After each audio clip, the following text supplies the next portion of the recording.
Boker Tov, bonjour à tous et à toutes, Bezrat Hashem.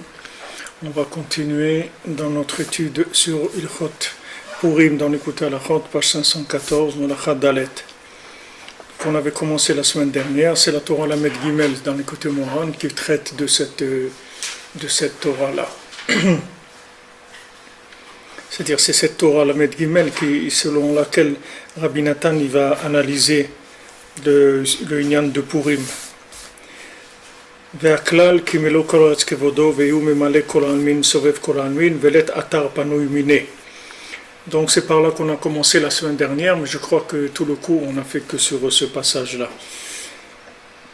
Donc le principe général c'est que melo kol haaretz kevodo, c'est-à-dire que la terre est emplie de l'honneur d'Hachem.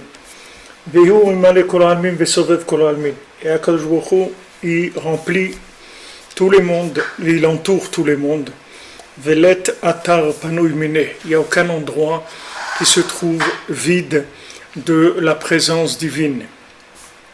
Vafilu beimka klipot yicholu limtzot Hashem yitbarach. Même dans le plus profond des klipot, on peut trouver Akadosh Baruch Hu. Ou mi shekofei tzitzro.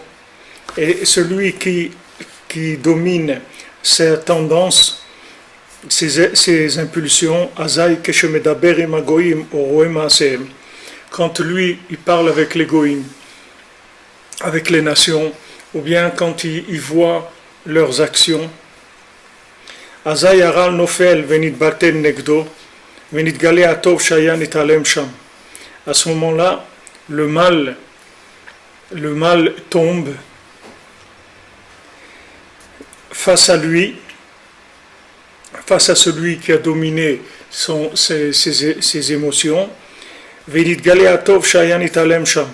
le bien qui était caché là-bas, il se révèle à une Sham. Donc ça c'est ce que Rabbeinu dit dans la Torah 33. Et ça va donner l'amour qui est dans le Da'at, c'est-à-dire dans la conscience, c'est-à-dire l'amour qui est inhérent à la création du monde. Il y a un amour qui est le lien entre le Créateur et ses créatures, et il y a un amour qui est selon le comportement des créatures par rapport au Créateur. Donc il y a une ahava qui est bedat, c'est-à-dire dans le da'at, dans la conscience, c'est-à-dire dans l'essence même, il y a un amour entre Hachem et ses créatures, mais il y a un amour aussi qui est l'amour qui vient du fait du comportement de l'individu. Alors Rabbeinu dit qu'il y a deux sortes d'amour. Il y a une ahava qui va avec les jours, qui s'appelle chesed, qui s'appelle la bonté. Comme il écrit dans le Zohar, il y a un jour qui va avec tous les jours. C'est-à-dire que dans tous les jours, il y a quelque chose de bien. C'est le chesed qui se trouve dans chaque jour.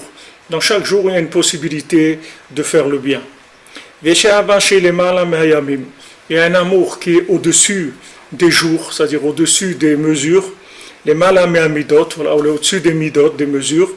Et ça, c'est l'amour qui se trouve dans la conscience, c'est-à-dire au fond de chaque personne, il y a une certitude d'être aimé par Hachem.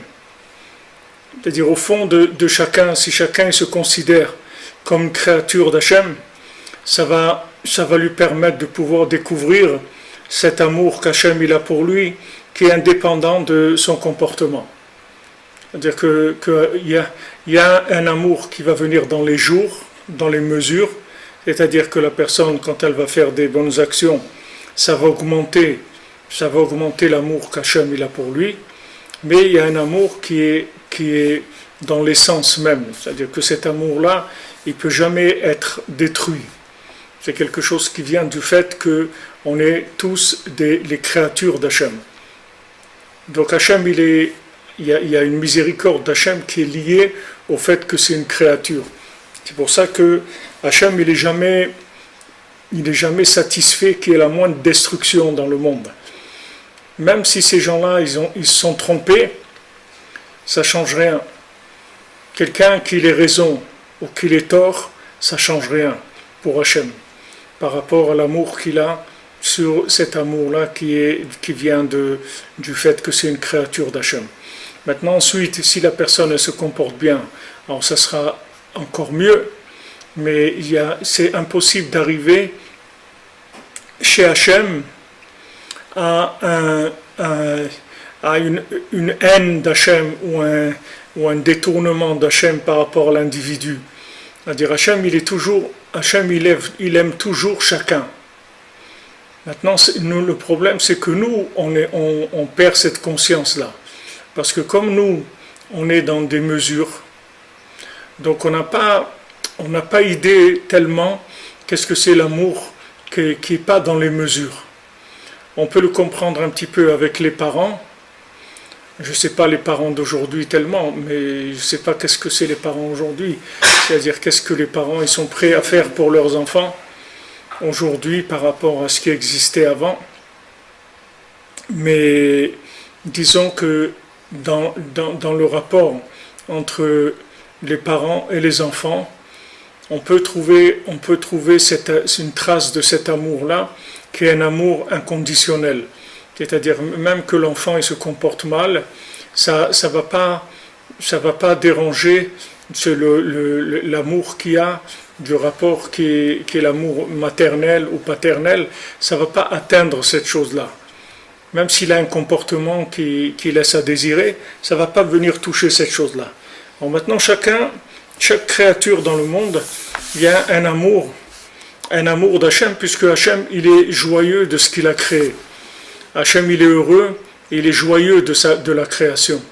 Hachem, il tire du plaisir de toutes ces créatures, de tout ce qu'il a créé. Donc on peut pas éliminer quelqu'un du jeu. C'est-à-dire on ne peut pas dire celui-là, on va l'éliminer. Il n'y a personne qui a éliminé, parce que tous les individus ils ont été créés par Hachem, ils sont alimentés par Hachem. Hachem, il les fait vivre, chaque seconde qu'ils vivent, c'est par la volonté d'Hachem. Donc maintenant, il faut s'arranger avec le comportement, parce que le comportement, il peut être complètement différent par rapport à l'essence des choses. Donc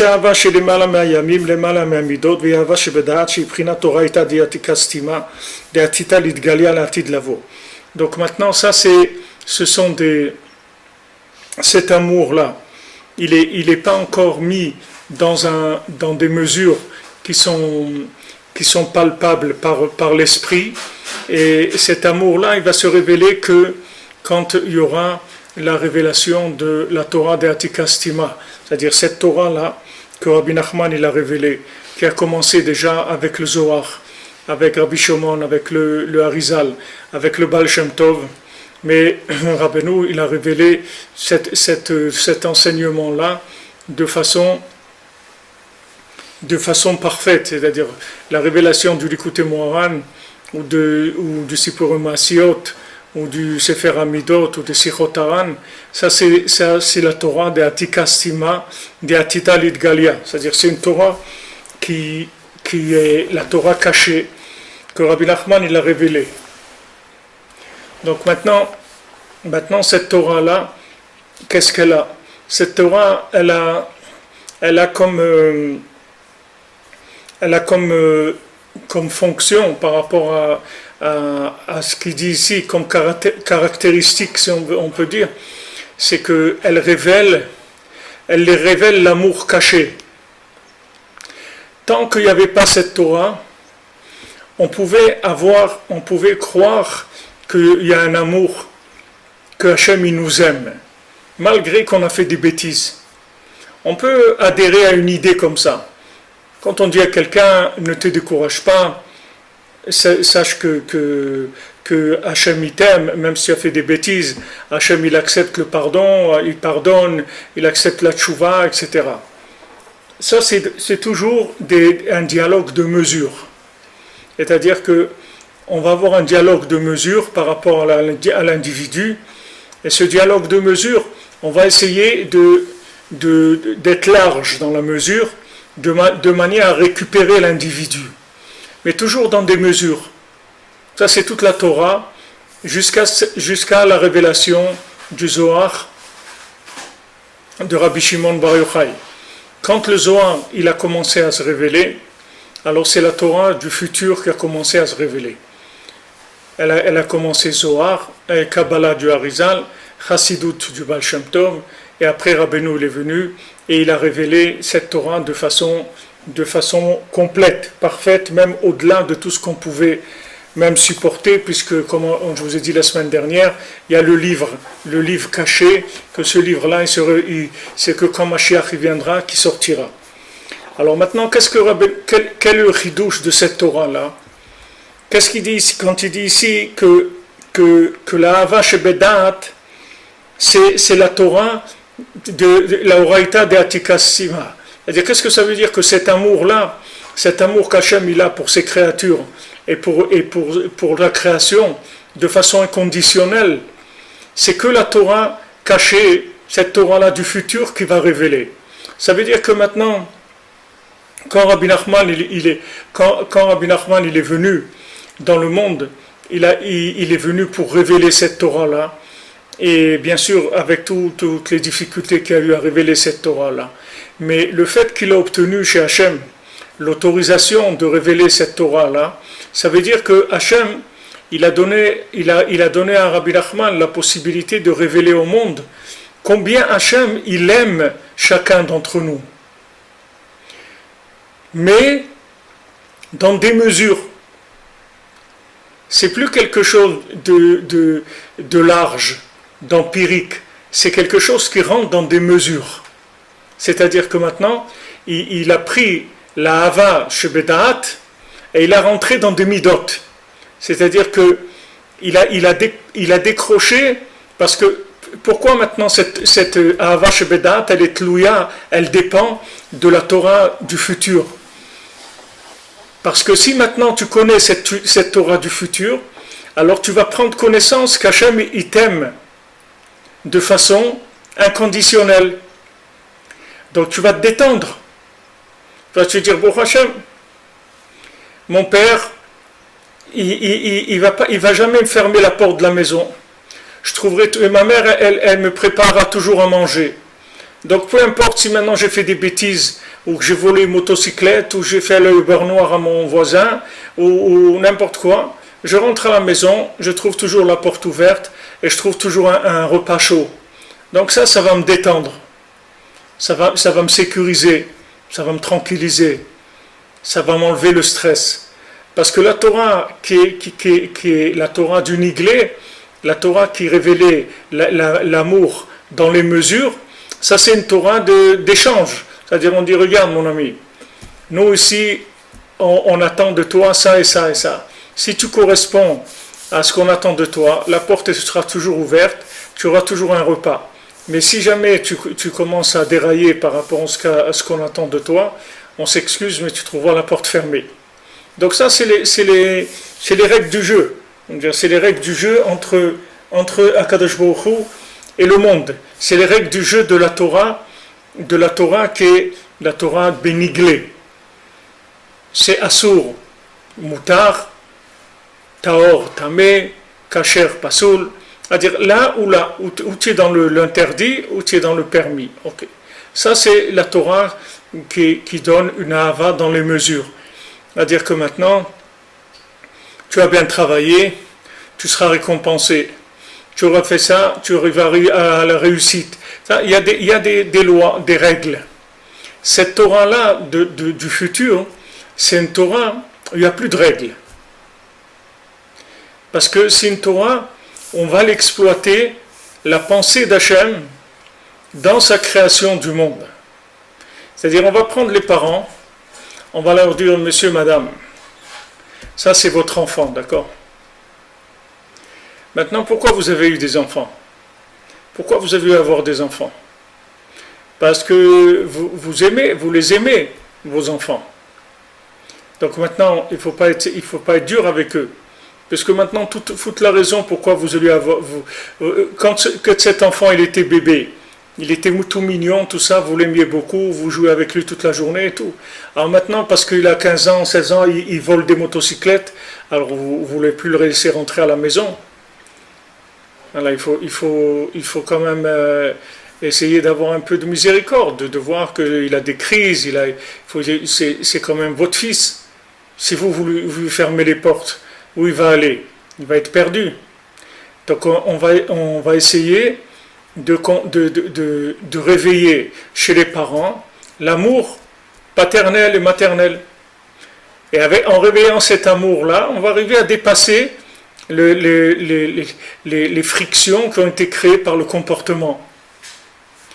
Donc le tzaddik, c'est ce qu'il fait. Le tzaddik, il vient chez Hachem, il dit, attends, le monde, tu l'as créé parce que tu les aimes, oui. Pourquoi tu as créé le monde? Pour donner à l'homme la possibilité de grandir dans sa capacité de te connaître. C'est pour ça que tu as créé le monde. Tu as créé le monde pour que l'homme puisse te connaître. Et en te connaissant, il va avoir un plaisir, une lumière extraordinaire. Il va prendre plaisir à la connaissance de l'infini. Maintenant, tu aurais pu limiter sa connaissance à la connaissance d'un ange, que cet ange-là, il peut te connaître aussi dans les mondes supérieurs, mais quand tu as créé le monde de la matière avec toutes ces mesures, etc., c'était uniquement pour donner une connaissance d'Hachem beaucoup plus grande que les anges, beaucoup plus grande que les âmes qui ne sont pas venues dans ce monde. Le fait que l'âme est venue dans ce monde, c'est déjà une connaissance d'Hachem extraordinaire par rapport à une âme qui n'est pas venue dans ce monde. C'est pour ça que Mashiach ne viendra pas tant que toutes les âmes ne seront pas venues dans ce monde. S'il y a encore des âmes en haut, je ne pense pas qu'il y en a, parce que d'après ce qui est écrit dans les Sfarim, il n'y a pas d'âme nouvelle. Il y en avait une fois de temps en temps, on dit Rabbi Nathan, c'était une âme nouvelle, c'était une âme qui n'était jamais venue dans le monde. Il n'y a pas beaucoup d'âmes nouvelles. La plupart, on est tous des cinquièmes mains, ou dixièmes, ou vingtièmes, ou cinquantièmes. On est tous des gens repêchés. Mais alors, maintenant toutes les âmes qui viennent dans ce monde, c'est à chaque fois pour essayer de grandir. Pourquoi Hachem il nous fait revenir en réincarnation, en Gilgoul? Parce qu'il dit, bon, peut-être cette fois-ci ça va marcher. Allez, on l'essaye. Comme quelqu'un qui redouble. On le fait redoubler une fois, deux fois, trois fois, quatre fois, 5 fois, 10 fois, 20 fois. On dit, maintenant ça fait 20 fois qu'il a redoublé, il connaît déjà le programme par cœur et tout. Peut-être cette année ça va marcher, il va réussir dans son année. Et Hachem il est patient, il investit sur l'individu. Maintenant le tzaddik qui vient, il réveille la pensée d'Hachem dans la création. Pas le retour, pas les résultats. La pensée d'origine. Pourquoi tu as créé ce monde-là? Tu as créé ce monde-là pour son bien, pour l'aimer, parce que tu l'aimes, c'est pour ça qu'il a créé le monde. Pour lui donner la possibilité de te connaître, oui. Maintenant, tu vas arriver à une contradiction que tu vas l'éloigner de toi. Tu vas te cacher de lui parce qu'il ne se comporte pas bien. Mais tu as perdu le sens de la création si tu fais ça. Toi, tu as créé pour l'aider, d'accord? Lui, tu n'as rien demandé. L'âme, elle était en haut avec toi, dans les mondes supérieurs. Lui, tu n'as rien demandé. Maintenant, tu l'as obligé à descendre dans ce monde. Si tu l'as obligé à descendre dans ce monde, il faut qu'il sorte gagnant. S'il sort perdant, tu as un problème dans ton système. Si l'homme il vient dans ce monde et il sort perdant, et il sort pire que quand il est venu, il y a un problème. Si le gars il rentre à l'hôpital et il sort plus malade que quand il est rentré, il y a un problème. S'il rentre à l'hôpital, c'est pour sortir en bonne forme. S'il est rentré à moitié abîmé et il sort à 3/4 abîmé, il y a un problème. C'est-à-dire qu'il y a quelque chose qui ne marche pas dans cet hôpital. Il y a des virus, ou il y a des trucs, ou il y a des gens il y a du laisser-aller, il y a quelque chose qui ne marche pas. Donc maintenant, quand Hachem, il nous a créé, Hachem il nous a créé pour nous faire du bien. Ça, c'est quelque chose d'éternel. C'est pas quelque chose qui peut changer. Seulement, il faut le réveiller. Il faut réveiller ça.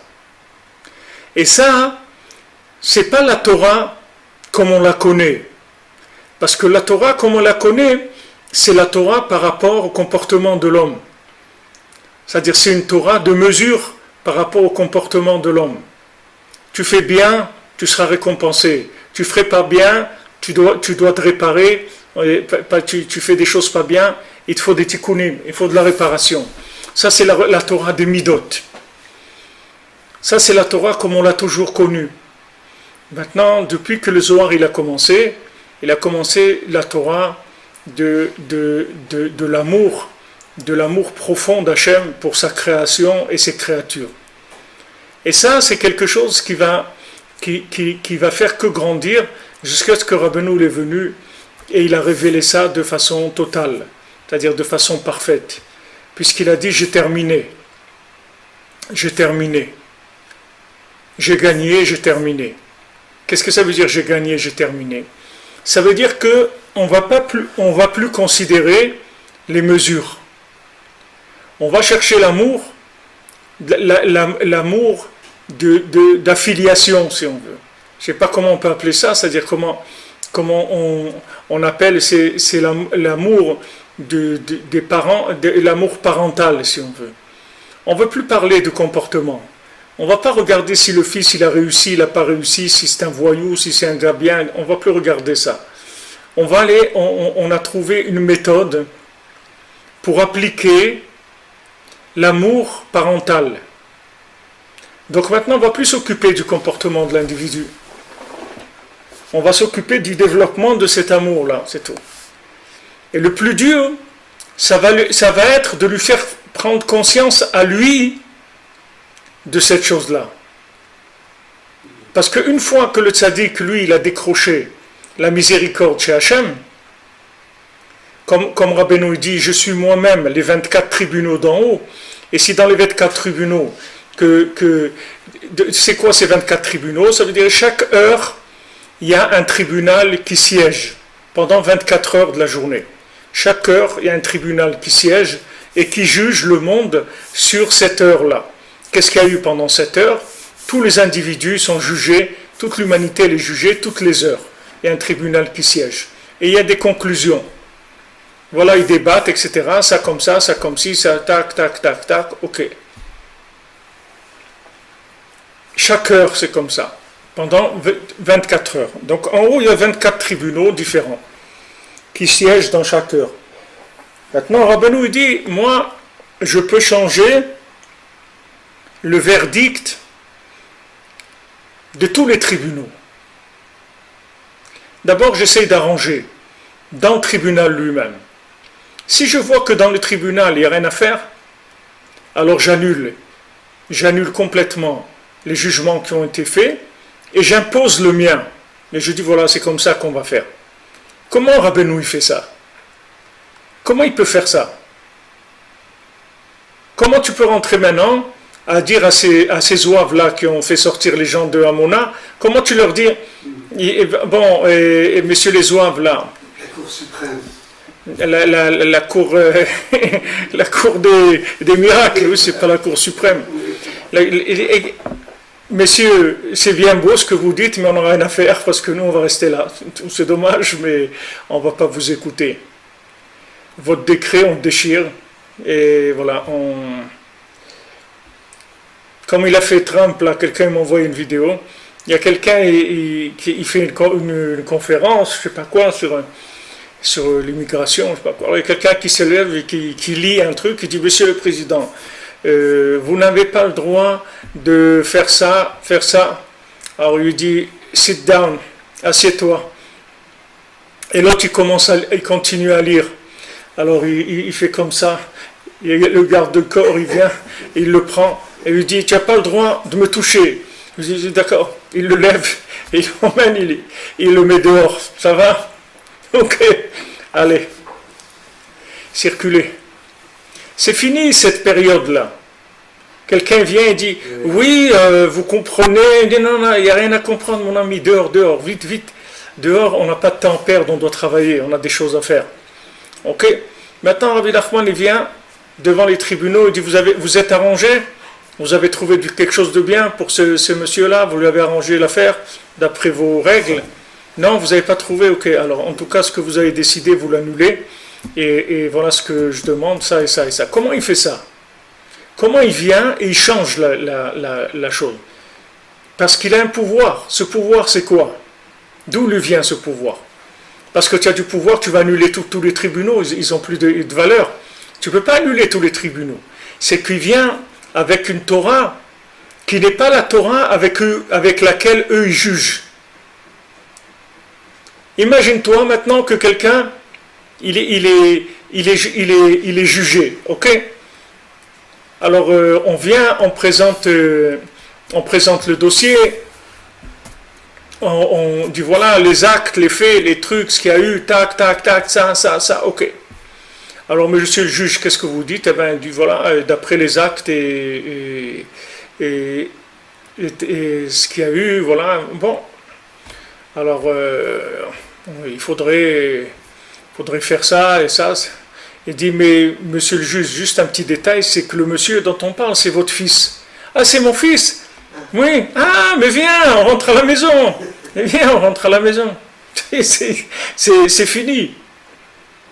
Ce qu'il ne sait pas, lui, c'est que c'est son fils. S'il savait que c'était son fils, il ne parlerait pas comme ça. Il passerait dans autre chose. Parce qu'il va, même que tu vas dire, ouais, mais c'est un juge impartial et tout, ça n'existe pas un juge impartial. Ça n'existe pas. Un juge impartial, ça ne peut pas exister.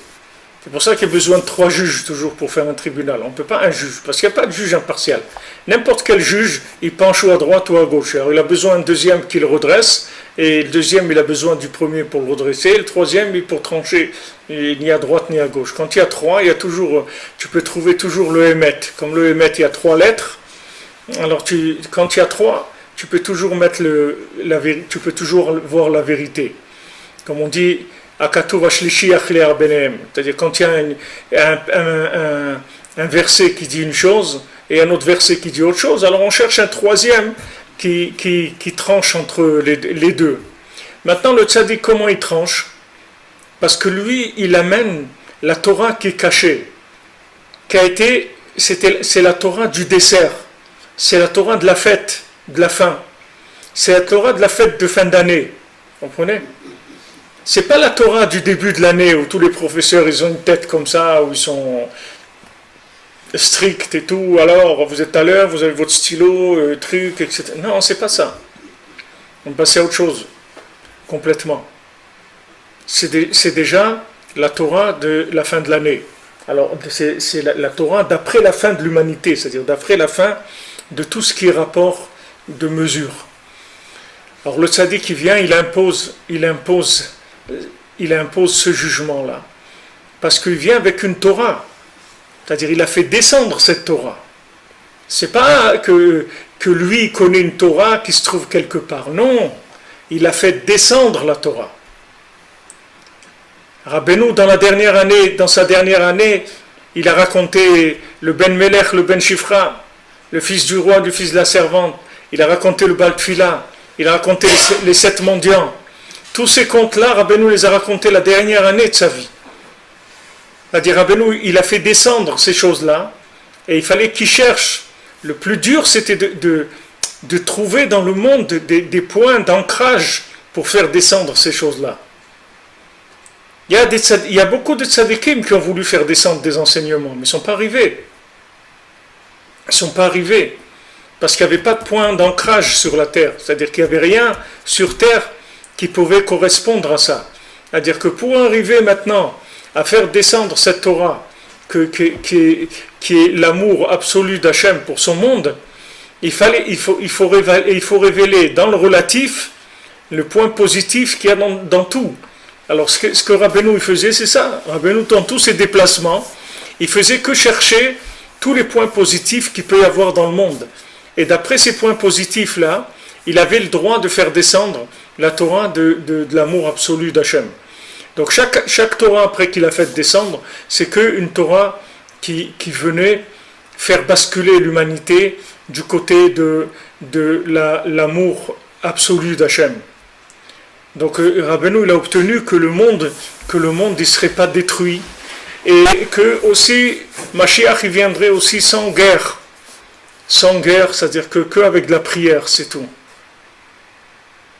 Quand tu sais maintenant que tu n'es plus dans un rapport de mesure, c'est-à-dire un rapport je fais bien, tu me donnes, je fais pas bien, tu me donnes pas. Une fois que tu sais que tu es sorti de ça, c'est-à-dire qu'il existe un rapport avec Hachem qui est un rapport de l'amour absolu. Donc maintenant, qu'est-ce que tu fais quand tu as besoin de quelque chose? Tu lèves le téléphone, tu appelles ton père, ta mère, tu dis s'il te plaît, j'ai besoin de ça, j'ai besoin. Une fois que tu as compris que tes parents ils t'aiment, que tes parents c'est pas comme le professeur du lycée, que tes parents c'est pas comme un voisin, que tes parents c'est pas comme un copain, que tes parents ce qui les lie à toi c'est quelque chose qui n'a pas de mesure. Comme la Gemara elle dit un père il peut nourrir 10 enfants, mais 10 enfants ils ne peuvent pas nourrir un père. Prends un père qui a 10 enfants et appelle les 10 enfants, dis-leur votre père il a besoin de ça et ça. Chacun il va dire ouais, tac, en ce moment c'est dur, maman, ok. Dis à un père, tes 10 enfants ils ont besoin d'une paire de chaussures tous, il va trouver les 10 paires de chaussures. Pourquoi? Parce que lui il vit dans l'absolu, il ne vit pas dans le relatif par rapport à eux. Mais le rapport avec lui il est relatif. Le rapport parent-enfant il est relatif. Le rapport parent-enfant il est absolu. Donc il y a beaucoup de gens, ils sont déçus de leurs enfants parce qu'ils voient que leurs enfants ils sont ingrats et ils attendaient plus. Qu'est-ce que tu attends? Tu attends quoi de tes enfants? C'est pas tes parents, tes enfants. Tes enfants, c'est tes enfants. Plus tu leur auras donné, plus ils seront reconnaissants, c'est tout. S'ils sont reconnaissants, ils ne sont pas reconnaissants, tant pis, qu'est-ce que tu veux qu'on fasse? Qu'est-ce qu'on peut faire? Eux, ils ne savent pas, ils n'ont pas par rapport à toi ce rapport-là. Mais quand eux, ils vont avoir des enfants, alors ça va faire un petit déclic. En général, quand les enfants ils deviennent parents, ça leur fait plus aimer leurs parents. Parce qu'ils prennent conscience de qu'est-ce que leurs parents ils ont fait pour eux. Parce qu'ils voient qu'est-ce qu'ils font pour leurs enfants. Donc tout c'est une question de réveiller cet amour absolu là. Alors le tzaddik lui il décroche chez Hachem la Torah cachée, c'est-à-dire l'autorisation de révéler qui étaient les parents de l'enfant. C'est-à-dire de dire à l'enfant tu as des parents. Alors l'enfant il dit mais c'est quoi des parents? Ah non, tu ne sais pas ce que c'est des parents. Tu ne sais pas ce que c'est. C'est pour ça que la Torah elle dit de faire très attention à un orphelin. Parce que un orphelin, c'est quelqu'un qui a toujours peur. Parce qu'il a l'habitude de vivre que dans des rapports mesurés avec les gens. S'il est bien, et même quand il est bien, peut-être les gens ils vont lui faire des problèmes. Parce qu'il n'aime pas, des fois ta tête elle revient pas à des gens, c'est tout. Il n'y a rien à faire, tu peux faire ce que tu veux, ça ne changera rien. Mais à ta mère, ta tête elle lui reviendra toujours. Pour ta mère, tu seras toujours le plus beau, la plus belle du monde. Parce que l'amour qu'elle a pour toi, ça te rend beau à ses yeux. C'est pas que tu es beau, tu peux être moche, mais pour ta mère, tu ne seras jamais moche. Parce que tu es son fils, tu es sa fille. C'est-à-dire que cet amour, c'est l'amour qu'on a pour la chose qui embellit. La Gemara, elle dit, une femme, elle est belle pour son mari. Parce que le mari, quand il aime sa femme, elle devient belle pour lui. C'est ça qui embellit sa femme. Maintenant, la Torah, elle te dit, fais attention avec les orphelins. Ne te frotte pas à eux. Essaye d'éviter d'avoir des trucs avec les orphelins. Parce que les orphelins, ce sont des gens qui sont très, très insécurisés. Parce qu'ils ne connaissent pas ce point-là de l'amour absolu. L'amour absolu, c'est quelque chose d'extraordinaire. Ça donne une force dans la vie extraordinaire. Le fait que tu sais qu'il y a des points qui sont immuables, c'est quelque chose d'extraordinaire de savoir ça. C'est de savoir, c'est pas une théorie, de le vivre. C'est-à-dire de vivre, d'avoir vécu avec cet amour-là. Et plus les parents, ils investiront de l'amour dans leurs enfants, plus ils vont faire de leurs enfants des gens solides, des gens qui sont capables de passer toutes les épreuves du monde. Parce que c'est des gens qui ne croient pas dans la limite des mesures. C'est des gens qui sont capables d'aller au-delà des limites. Au-delà des limites. Pourquoi? Parce qu'ils ont confiance en eux. Cette confiance, elle vient du lien avec l'amour absolu. C'est ça et ça, c'est qu'une maman qui le donne. C'est pour ça que c'est dommage, aujourd'hui, que des mamans, elles donnent leurs enfants à garder pour aller travailler ou des choses comme ça. C'est dommage qu'ils font ça. Parce que ces années-là, où les enfants ils sont petits, c'est là où ils ont le plus besoin c'est là où on va leur implanter ça, on va inculquer cette chose-là. Que sache qu'il y a quelqu'un qui est toujours là pour toi, le jour et la nuit, tout le temps. Mais ça, c'est un facteur d'équilibre extraordinaire. Mais si tu ne sais pas ça, c'est-à-dire que tu n'as pas cette connaissance, c'est-à-dire que ta mère, elle t'a mis à garder dans une crèche ou dans n'importe où. Maintenant, tu sais que la maman, elle est alternative. Elle n'est pas absolue. Elle n'est pas continue. Elle est en alternative. Elle vient, elle part. Elle vient, elle part. Donc maintenant, toi, tu te dis donc, l'amour absolu, ça n'existe pas. L'amour, c'est ça. Tu vois qu'elle t'aime, ta maman. Elle t'achète des gâteaux, des trucs, elle te fait des jouets, elle te fait à manger, elle t'emmène te promener, elle te fait des photos, tout ce que tu veux.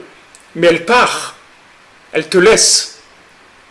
À des moments, elle te laisse. Elle va te confier à quelqu'un d'autre.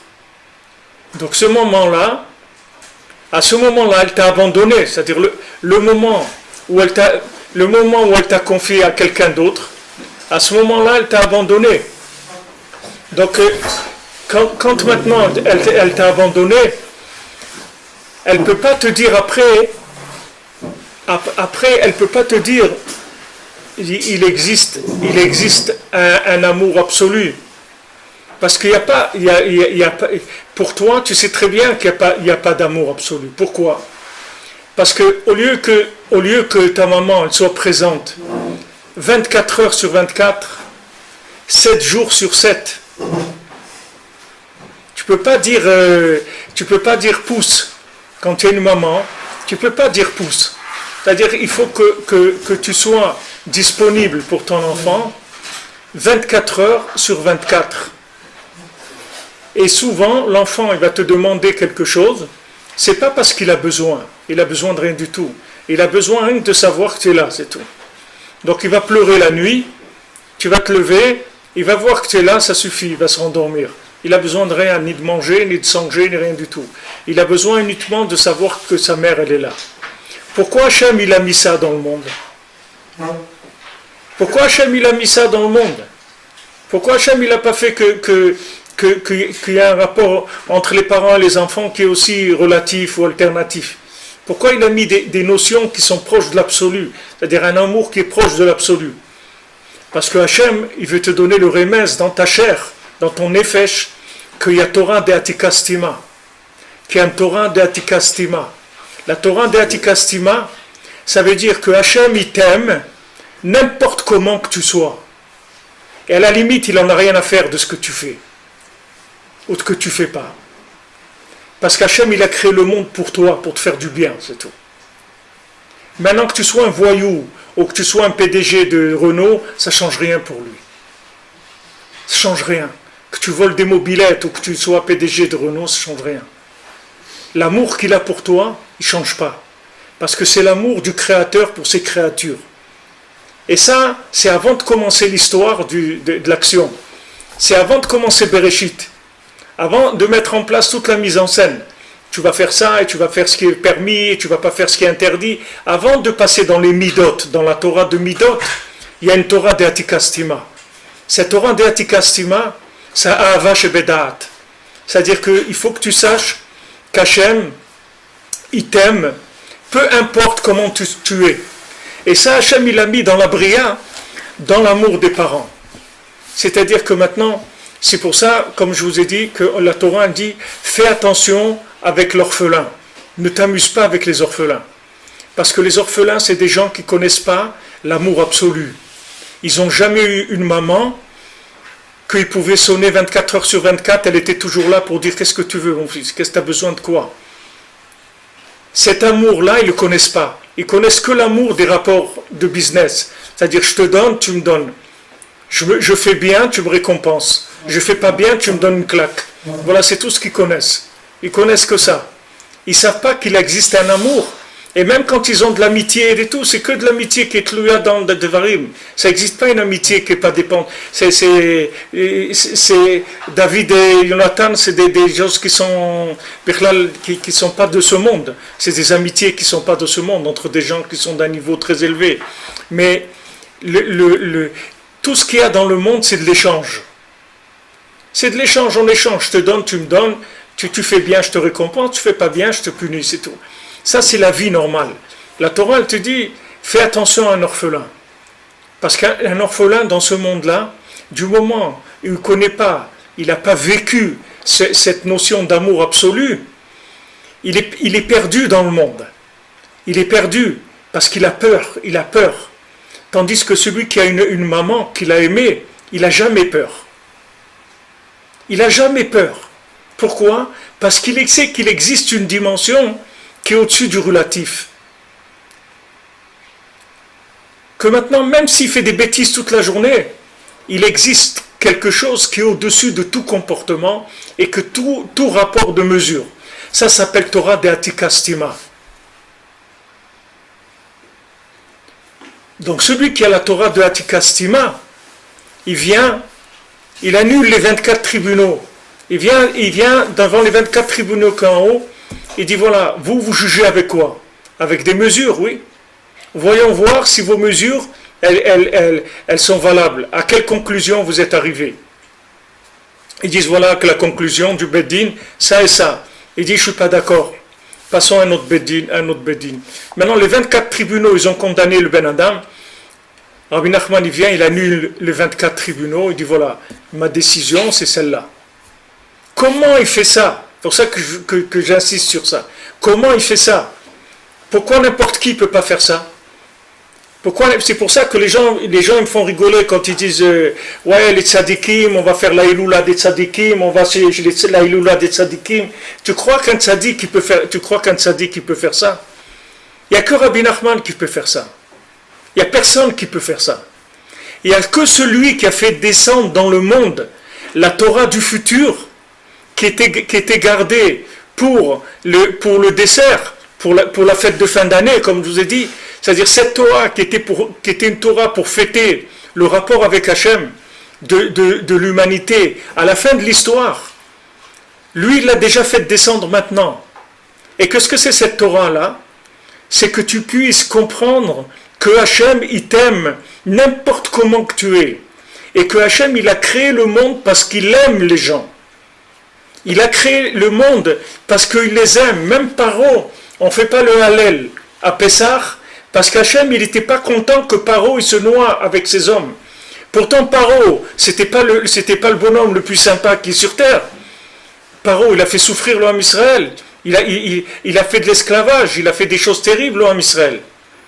Pourtant, Hachem, il dit voilà, comme la Géoula, il y a eu besoin que Pharaon il se noie avec ses hommes. Donc quand vous ferez le Hallel pendant toutes les fêtes de Pessah, vous ne faites pas le Hallel Shalem. Vous faites le Hallel pas entier, parce qu'on va enlever un petit peu, c'est pas une joie qui est complète chez Hachem. Parce qu'Hachem, il n'a jamais de joie de la destruction dans ce monde, de quoi que ce soit. De quoi que ce soit, parce que Maaseh Yadav Litpaer, Hachem, il a créé le monde parce qu'il aime. Il a créé un moustique parce qu'il aime. Il a créé un lézard parce qu'il aime. Il a créé un monsieur un tel parce qu'il aime. Il aime ce qu'il a créé, Hachem. Hachem, il n'a pas créé des choses qu'il n'aime pas. Maintenant, qu'est-ce qui s'est passé? Cette personne-là, il a un comportement horrible dans sa vie. D'accord? Horrible. Toute sa vie, comportement horrible. Ok. Comportement horrible. Mais ça, c'est une question de comportement. C'est-à-dire, c'est une question de mesure. Dans les mesures, il a été nul. Maintenant, sortons des mesures. Allons tirer l'amour parental. Allons tirer l'amour d'Hachem pour la création du monde. La marchava d'Hachem dans la création de son monde. Tout est possible. Comme Rabbeinu dit, Etzel Hachem Yitbarach, Akol Efshar. Chez Hachem, tout est possible. Tout est possible. Pourquoi? Parce qu'il y a une miséricorde qui dépasse la mesure. Et Rabbeinu, il a amené cette Torah dans le monde. tout le temps, tout ce que Rabbeinu a souffert, tout ce qu'il a voyagé, tout ce qu'il a été dans tous les endroits, il allait chercher les Kudot Tovot, à chaque fois des points positifs pour avoir l'autorisation de faire descendre cette Torah-là dans le monde, qui s'appelle Torah de Atika Stima. Cette Torah de Atika Stima, elle révèle l'amour d'Hachem pour sa création, comme je vous donnais l'exemple tout à l'heure. C'est quand le juge il a fini son jugement, on lui dit, vous avez bien réfléchi, tout ça, il dit oui. Il dit, on voulait juste vous dire un détail, c'est que la personne que vous avez jugée, c'est votre fils. Ah bon, c'est mon fils. Il dit, oui. Il dit, bon, alors qu'est-ce qu'on fait là? Et viens, on rentre à la maison. C'est terminé. L'histoire, elle s'est terminée là. C'est-à-dire, tout ce que tu sais pas, c'est qu'Hachem, il t'aime comme un fils.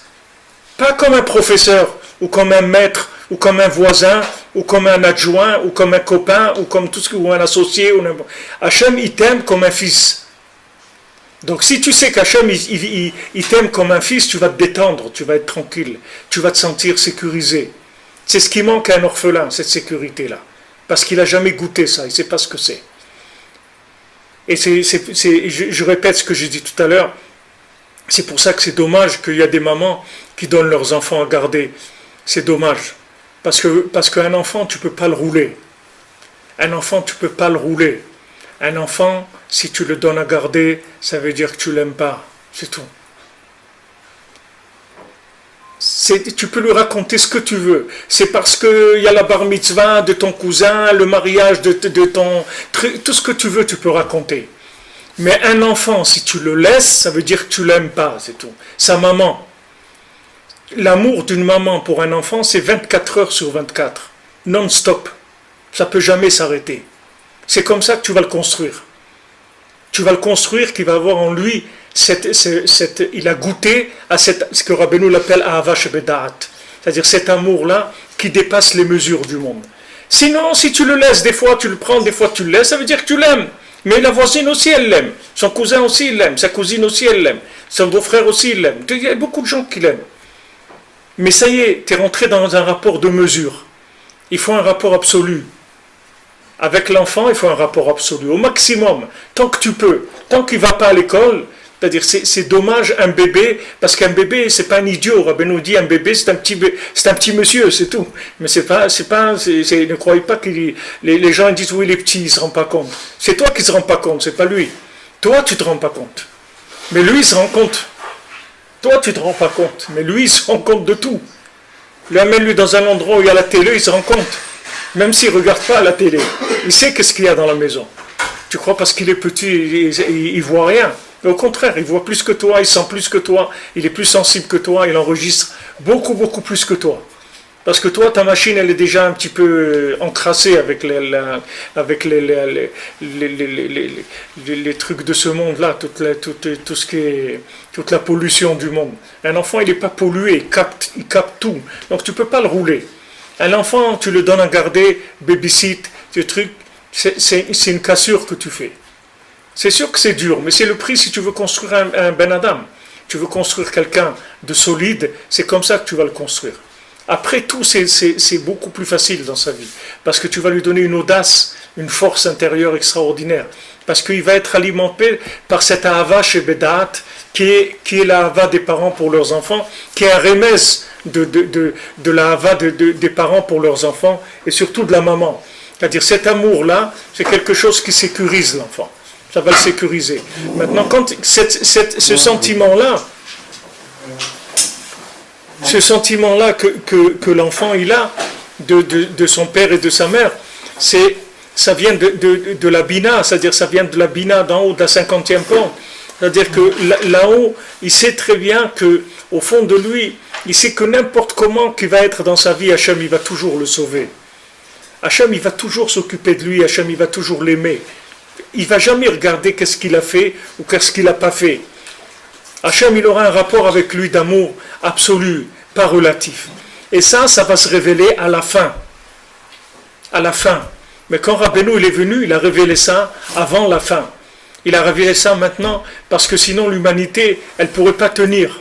Et c'est pour ça que Rabbeinu il a garanti qu'il réparait le monde, qu'il a dit j'ai déjà gagné, j'ai déjà fini, j'ai déjà terminé. Pourquoi Rabbeinu il a dit le monde il va s'étonner de l'amour qu'il y a entre vous? Pourquoi? Parce que Rabbeinu, il suppose, malheureusement, ce qu'on vit, c'est pratiquement le contraire de ça.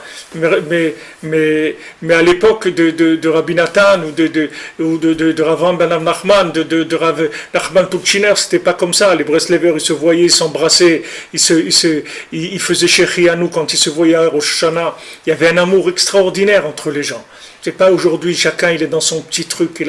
Les gens ils ont des pois chiches dans leur tête, des petits pois chiches comme ça. Des rabbanim de 80 ans, ils rentrent dans des marloquettes, des trucs dégoûtants. Ils ont rien dans le crâne, mais alors vraiment rien du tout. Alors que Breslev, comme je vous ai dit aussi pour Emasiot, quand ils ont voulu suivre le premier mendiant aveugle, il leur a dit non, je veux pas que vous me suiviez. Parce que je veux que vous sachiez qu'il existe un deuxième mendiant qui ne parle pas, et un troisième, et un quatrième, et un cinquième, et un sixième, et un septième. Et vous savez qui c'est tous ces mendiants? Tous ces mendiants, c'est Rabbi Nachman, c'est moi. Mais sache que quand je vais apparaître dans le monde, je vais apparaître aveugle, sourd, bossu, cou tordu, truc. Alors reste tranquille, c'est tout. Toi, tu crois que le top, c'est l'aveugle, il n'y a aucun problème. Développe ton truc. Mais ne dis pas que le muet, il ne vaut rien du tout, parce que le muet, il est comme toi. C'est un des angles dans les 7 midot, c'est un des angles du tzaddik. Donc normalement, il doit y avoir une ahava, parce que s'il n'y a pas d'ahava, le tzaddik ne se révèle pas. Comme dans les sphirotes. Si les sphirotes, elles n'ont pas... Vous voyez dans les sphirotes, vous voyez des petits tuyaux, qu'entre les sphirotes, il y a des petits tuyaux quand on voit les sphirotes. On ne voit pas des ronds seuls, ils ont des tuyaux. C'est rien que Malchut, qu'après, il n'y a rien, parce qu'elle reçoit de tous. Mais toutes les sphirotes, elles ont des petits tuyaux qui passent. Pour te dire que ce n'est pas parce que tu es à gauche qu'il faut que tu oublies qu'il y a la droite. C'est-à-dire que tu dois être à gauche et connecté à la droite. Et connecté à Tiferet, et connecté à Netzach, et connecté à Hod et à Yesod. Et il n'y a personne qui peut dire, si Rav Naftali, Rabbeinu lui a dit, il lui a dit, ne crois pas que tu comprends quelque chose à mon Inyan, parce que si je veux, je te souffle. Il dit, vous êtes comme une plume sur mon vêtement. Si Rabbeinu il a dit ça à Rav Naftali, les gens qu'il y a aujourd'hui, c'est ni Rav Naftali, ni Rav Nachman Tulchiner, ni Rav Ben Nachman, ni Rav Levi Yitzhak. Alors les gens, la seule chose qu'ils ont intérêt, c'est à se planquer, à rester tranquille, c'est tout. Tu as envie de faire ton truc, fais ce que tu veux. Tu comprends le tzaddik comme ça, que tu dois étudier 23 heures par jour, étudier 23 heures par jour. Tu comprends que le tzaddik c'est de danser 23 heures par jour, danse 23 heures par jour. Mais ne dis pas que l'autre il vaut rien. Et surtout ne fais pas la guerre avec lui. Dis ça c'est le tzaddik. La preuve c'est que lui il vient à Rosh Hashanah, toi tu viens à Rosh Hashanah, l'autre il vient à Rosh Hashanah. Lui vient à Rosh Hashanah sans barbe, toi tu viens avec ta barbe, tes péotes, lui il n'a pas de barbe, il n'a pas de péotes, il a des pinces, des pinces-billes là, des trucs là, dans les oreilles, dans le nez, dans la bouche. Le tzaddik il a invité aussi. Donc lui aussi c'est un Breslev. Et toi aussi tu es un Breslev, et toi aussi tu es un Breslev. Maintenant tu veux amener des idées, pas de problème, tu vas trouver des gens qui adhèrent à tes idées, qui disent c'est super de danser 20 heures par jour, tu vas trouver 500, 1000, 10 000 comme ça, c'est nifla. Mais ne dis pas que celui qui ne danse pas 20 heures par jour, il n'a rien compris de Rabbi Nachman. Parce que dès que tu dis ça, c'est toi qui n'as rien compris. Tu montres que tu n'as rien compris. Parce que du moment où tu as isolé des autres, ça veut dire que tu n'as pas compris la grandeur qu'il a le tzaddik. Tu crois que le tzaddik, il est venu que pour toi, que pour ton truc. Il est venu pour toi aussi. Mais Rabbeinu s'occupe de chacun tout seul. Rabbeinu, c'est pas un truc que tout le monde fait comme ça, et tout le monde, il n'y a pas un habit. Il y a celui qui met une casquette, qui se met un chapeau, celui qui met une kippa, il y a celui qui ne met pas de kippa, il y a celui il y a tout. Tout ça, c'est dans la maison du tzaddik. Tout cela, ils sont aimés par le tzaddik. Comme dans une maison. La maman, elle aime son fils qui a réussi dans les affaires, son fils qui a réussi dans les hold-up, son fils qui a réussi... Tout cela, elle les aime. Elle n'a pas de problème avec eux. Parce que c'est ses enfants, elle les aime. Pourquoi elle ne va pas les aimer? Elle a un rapport qui n'est pas dans ce que... Si maintenant ils font bien, alors l'amour, il augmente encore plus. Comme il dit à son fils, tu vas perdre le roi. Il dit, tu vas perdre la royauté dans les 7 mendiants. Au début, tu vas perdre la royauté. Mais sois joyeux.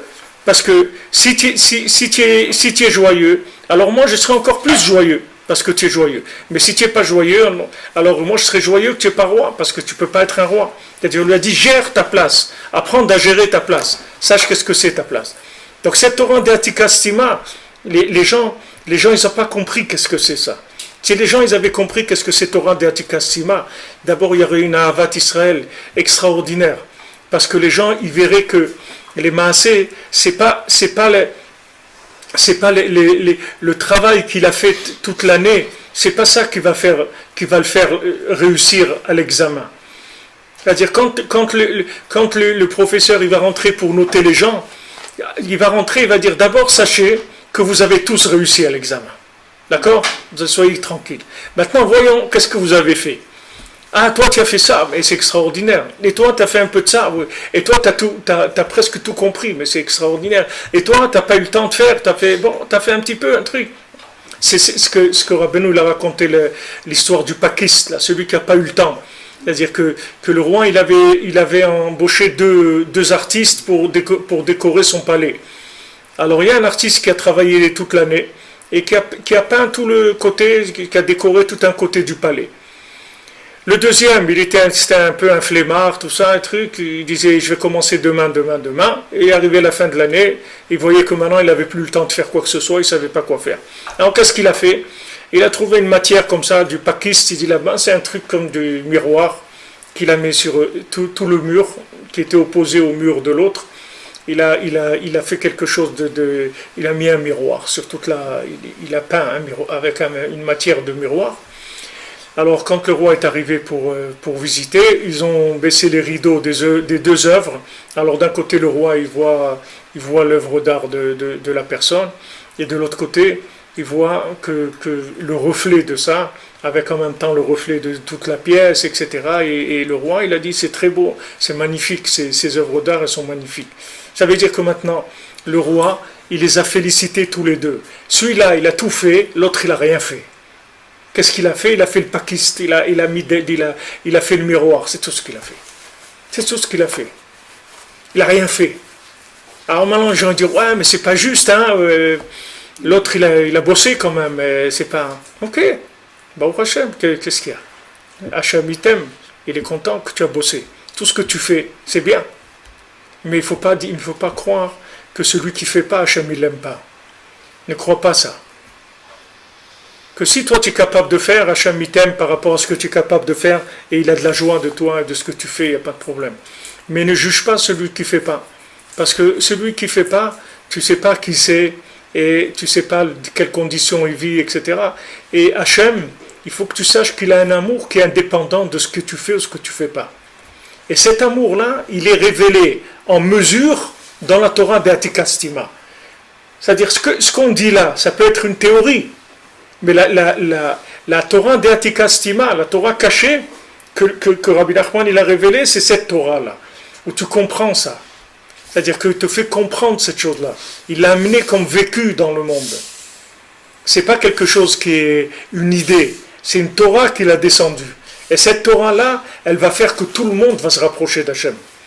Shelo idach mimenu nidach. Il n'y a personne qui va se rapprocher d'Hachem. Qu'est-ce que ça veut dire? Que tout le monde va devenir bien? Pas du tout. C'est pas que tout le monde va... Qu'est-ce qu'on attend? On attend que les gens y progressent, alors là tu peux prendre une chaise longue parce que ça va à l'envers. Tu me prends? Ça va à l'envers, donc c'est pas la peine d'attendre que le monde y progresse, il va en arrière. Il n'y a rien qui progresse. Tout le monde va en arrière. Il n'y a que en arrière. Il y a tout celui qui part, il laisse moins. Je vous l'ai dit plusieurs fois, regardez tous les rabbanim qui partent, ils ne laissent rien derrière eux. Vous voyez, le Rav Eliashiv, il est parti il y a 2 ans, 3 ans, 106 ans. Qu'est-ce qu'il a laissé derrière lui? Rien. Il y a un demi Rav Eliashiv, un quart de Rav Eliashiv, un 8e, un 10e, il n'y a rien. Ça tombe complètement. Et même ceux qu'il y a aujourd'hui, parce qu'après on va s'habituer au nouveau. Alors on va dire ouais, et que lui aussi quand il va partir, ça va descendre la même chose que descendre là. Donc on va pas avancer, on va en reculant. Mais qu'est-ce qu'on est en train de faire maintenant? On est en train de vivre la Torah d'Atikastima, c'est-à-dire qu'on nous oblige à savoir que Hachem il nous aime, pas par nos maasim, parce qu'il nous aime, c'est parce qu'il nous aime qu'il nous a créés. Uniquement parce qu'il nous aime. Uniquement pour nous donner, c'est tout. Pas pour prendre de nous quoi que ce soit. Hachem, il ne prend rien de nous. Hachem, il n'a rien à faire de ce qu'on fait. C'est que pour nous si on fait, c'est pas pour lui. Comme des parents, ils disent, mon fils, si tu réussis dans ta vie, c'est pour toi. Moi aussi, je serais content de savoir que tu as réussi. Mais c'est pour toi que tu réussis. Mais moi, je t'aimerai tout le temps. Ça change rien, tu réussis pas, ça change rien. La porte est toujours ouverte, tu viens, ce que tu as besoin, on te donnera tout ce qu'on a. Il n'y a aucun problème. Ça, c'est la conscience dans laquelle on va rentrer. Faute d'autre chose. Puisque maintenant, on ne pourra pas présenter des travaux qui soient en mesure de nous amener le Mashiach. Alors, qu'est-ce qu'on va dire? Please, Hachem, s'il te plaît. Bevakasha, por favor. Mashiach, allez, s'il te plaît. On a marre, ça y est, on ne peut plus. On ne peut plus, on en a marre, c'est tout. Qu'est-ce que tu veux qu'on fasse? On a fait tout ce qu'on a pu. Qu'est-ce que tu veux qu'on te fasse? Des cabrioles? Qu'est-ce que tu veux? Qu'est-ce qu'on peut faire qu'on le fasse ce qui te fait plaisir? On ne peut rien faire. On a fait tout ce qu'on a pu, on ne peut rien. Tu sais dans quel état on est, on ne peut rien. Mais on sait que tu nous aimes, c'est tout. Ça, on est sûr que tu nous aimes. C'est ça qui manque. C'est la seule chose qui manque. Matanat Rinam, c'est la seule chose qui manque. Parce qu'on est tellement habitué à un rapport de donnant, prenant, qu'on n'arrive pas à imaginer ça. Même Moshe Rabbeinu, il ne pouvait pas, Vaïtranan, ne pouvait pas imaginer qu'encore une tfila rentre en Eretz Israël. Comment c'est possible? Hachem lui a dit arrête, ça suffit. Pourquoi Hachem lui dit arrête? Ça suffit. Parce que Hachem, il va voir si tu l'aimes vraiment ou pas. Si tu sais combien il t'aime. Comme tes parents, ils vont te dire ouais, mais ça suffit, hein, écoute, on ne peut pas te donner tous les mois comme ça et tout, il faut quand même que tu fasses que. Mais si tes parents, ils ont les moyens, pourquoi ils ne vont pas te donner tous les mois? Ils vont te donner. S'ils n'ont pas, ils n'ont pas, mais s'ils ont, pourquoi ils ne te donneraient pas? Qui va donner? Pas de problème. Pourquoi ils ne te donneraient pas? Seulement pour ton bien, si tu peux faire quelque chose et tout, alors ils te disent écoute, il faudrait que tu fasses un effort, au moins essaye de t'inscrire, de trouver un travail, de faire quelque chose, que tu ne sois pas assisté comme ça, etc. Mais si tu arrives à un moment où le monde entier est au chômage, qu'est-ce que tu vas faire? L'humanité entière est au chômage, qu'est-ce que tu vas faire? Tu vas trouver des mendiants, c'est tout. Tu vas trouver que des mendiants, des gens qui viennent et ils ne peuvent plus rien faire. Ils vont faire des Teilim, comme Rabbi nous l'a dit. Mashiach, c'est des gens qui font les Teilim qui vont mettre le Mashiach. C'est des gens qui sont assis, ils font des psaumes, c'est tout. Ils lisent des psaumes. Encore. Hachem, on attend, quand tu veux, on est là. Plus que ça, on ne va pas faire. Sûrement moins. Mais plus, c'est sûr qu'on ne va pas faire plus. Alors on compte sur ta miséricorde, parce qu'on sait que tu nous aimes. On sait que ce que tu attends de nous, c'est uniquement de nous rendre heureux. Et alors, amène le Mashiach, c'est tout. Amène la Géoula. Ça, c'est la Torah d'Atikas Sima. Que normalement, cette Torah, elle était faite pour la fin, pour après la fin. Après Triat HaMetim, qu'on se rende compte de ça. Combien Hachem nous a aimés depuis le début. La marchava d'Hachem dans la création, ça c'est à la fin normalement. Mais maintenant, vu l'état des finances, l'état des lieux, Hachem, il a envoyé un tzaddik comme Rabbeinu, il a dit allez, vas-y, commence. Et Rabbeinu, il a fait que ça, que travailler sur ça. Il a fait que amener ça, c'est pour ça qu'il y a eu de l'opposition, parce que les gens, ils ne voulaient pas. Il veut dire quoi? Qu'est-ce que ça veut dire? Ceux qui ont payé leur place et ceux qui n'ont pas payé, ils vont s'asseoir à la même place. Mais alors c'est quoi cette histoire-là? C'est quoi cette histoire-là? C'est quoi? Il a payé sa place, le bonhomme. Il a fait des efforts tous les jours. Il a étudié, il a prié, il s'est levé, il a fait des trucs. Et tu vas dire que l'autre, il est venu, il écoute de la musique trans, et il a des boucles d'oreilles, il va s'asseoir à la même place que celui-là. Mais c'est quoi qu'est-ce qu'il a fait? Alors, Rambalan Nachman, il dit dans Korveor, il dit qu'est-ce qu'il a fait? Qu'est-ce que c'est ça, Itaruta Diltata? Qu'est-ce qu'il a fait, lui? Ce bonhomme-là, qu'apparemment, il n'a rien fait, qu'est-ce qu'il a fait? Il a eu la Emouna, c'est tout. La Emouna, c'est Itaruta Diltata. Le fait que tu es ma'amin, qu'Hachem il t'aime, c'est ça ton éveil d'en bas. C'est ça ton travail. C'est ça ta participation. Le fait que tu sais que Hachem il t'aime. Comme tu es, il t'aime. C'est ça ton éveil d'en bas. C'est ça ta Bechira. Il dit là-bas, ton libre arbitre, c'est celui-là. Ou tu es ma'amin qu'Hachem il t'aime, ou tu n'es pas ma'amin. Il y a des gens qui disent non. Hachem il aime que les gens bien. Les gens qui ne sont pas bien, Hachem il les aime pas. C'est pas vrai. Pas vrai. C'est vrai dans la Torah de Béniglé. parce qu'il y a des midot. Mais dans la Torah d'Atika Stima, quand le Zohar il a commencé à venir, la Kabbalah, le Baal Shem Tov et Rabbeinu, quand Rabbeinu est venu, c'est fini ça. C'est-à-dire que cette notion-là, elle n'a plus l'exclusivité. Il y a une nouvelle notion, que ton libre arbitre, c'est d'avoir la Emouna ou pas. C'est ça ton libre arbitre. Ou tu es ma'amin ou tu n'es pas ma'amin, c'est ça le libre arbitre. Et quand tu es ma'amin, ça s'appelle itaruta diltata, c'est-à-dire éveil d'en bas. C'est-à-dire j'ai fait quoi? J'ai eu confiance dans Hachem. Voilà ce que j'ai fait. J'ai mis toute ma confiance dans Hachem. En sachant que comme je suis, en faisant ce que je peux, Hachem il m'aime. Comme l'exemple qu'il amène Rav Ben Nachman, il dit que quand il y avait la guerre il y avait une armée qui essayait de rentrer dans une ville qui était entourée par des murailles. Alors l'armée elle est venue avec les canons, avec les catapultes, avec les trucs, elle envoyait et ça marchait pas. Alors d'abord tous les généraux ils ont été, après tous les commandos, tous les trucs et tout, rien. Toute l'armée ils sont morts et la muraille elle n'est pas tombée. Alors les gens ils étaient découragés. Alors il y avait quelqu'un qui était à l'intérieur, qui était un espion, il est sorti, il leur a dit amenez maintenant les vieillards, les gens qui sont sur des chaises roulantes et les petits-enfants, et poussez la muraille, parce que de l'intérieur, elle est déjà finie, juste vous allez la pousser, elle va tomber. Parce que tous ceux qui avaient avant, ils ont déjà complètement fait tomber la muraille, c'est-à-dire qu'ils l'ont toute coupée de l'intérieur. Maintenant, elle tient juste sur un fil, vous venez vous la pousser, elle va tomber. C'est ça qu'il dit. Qu'est-ce qu'ils ont fait les sadikim?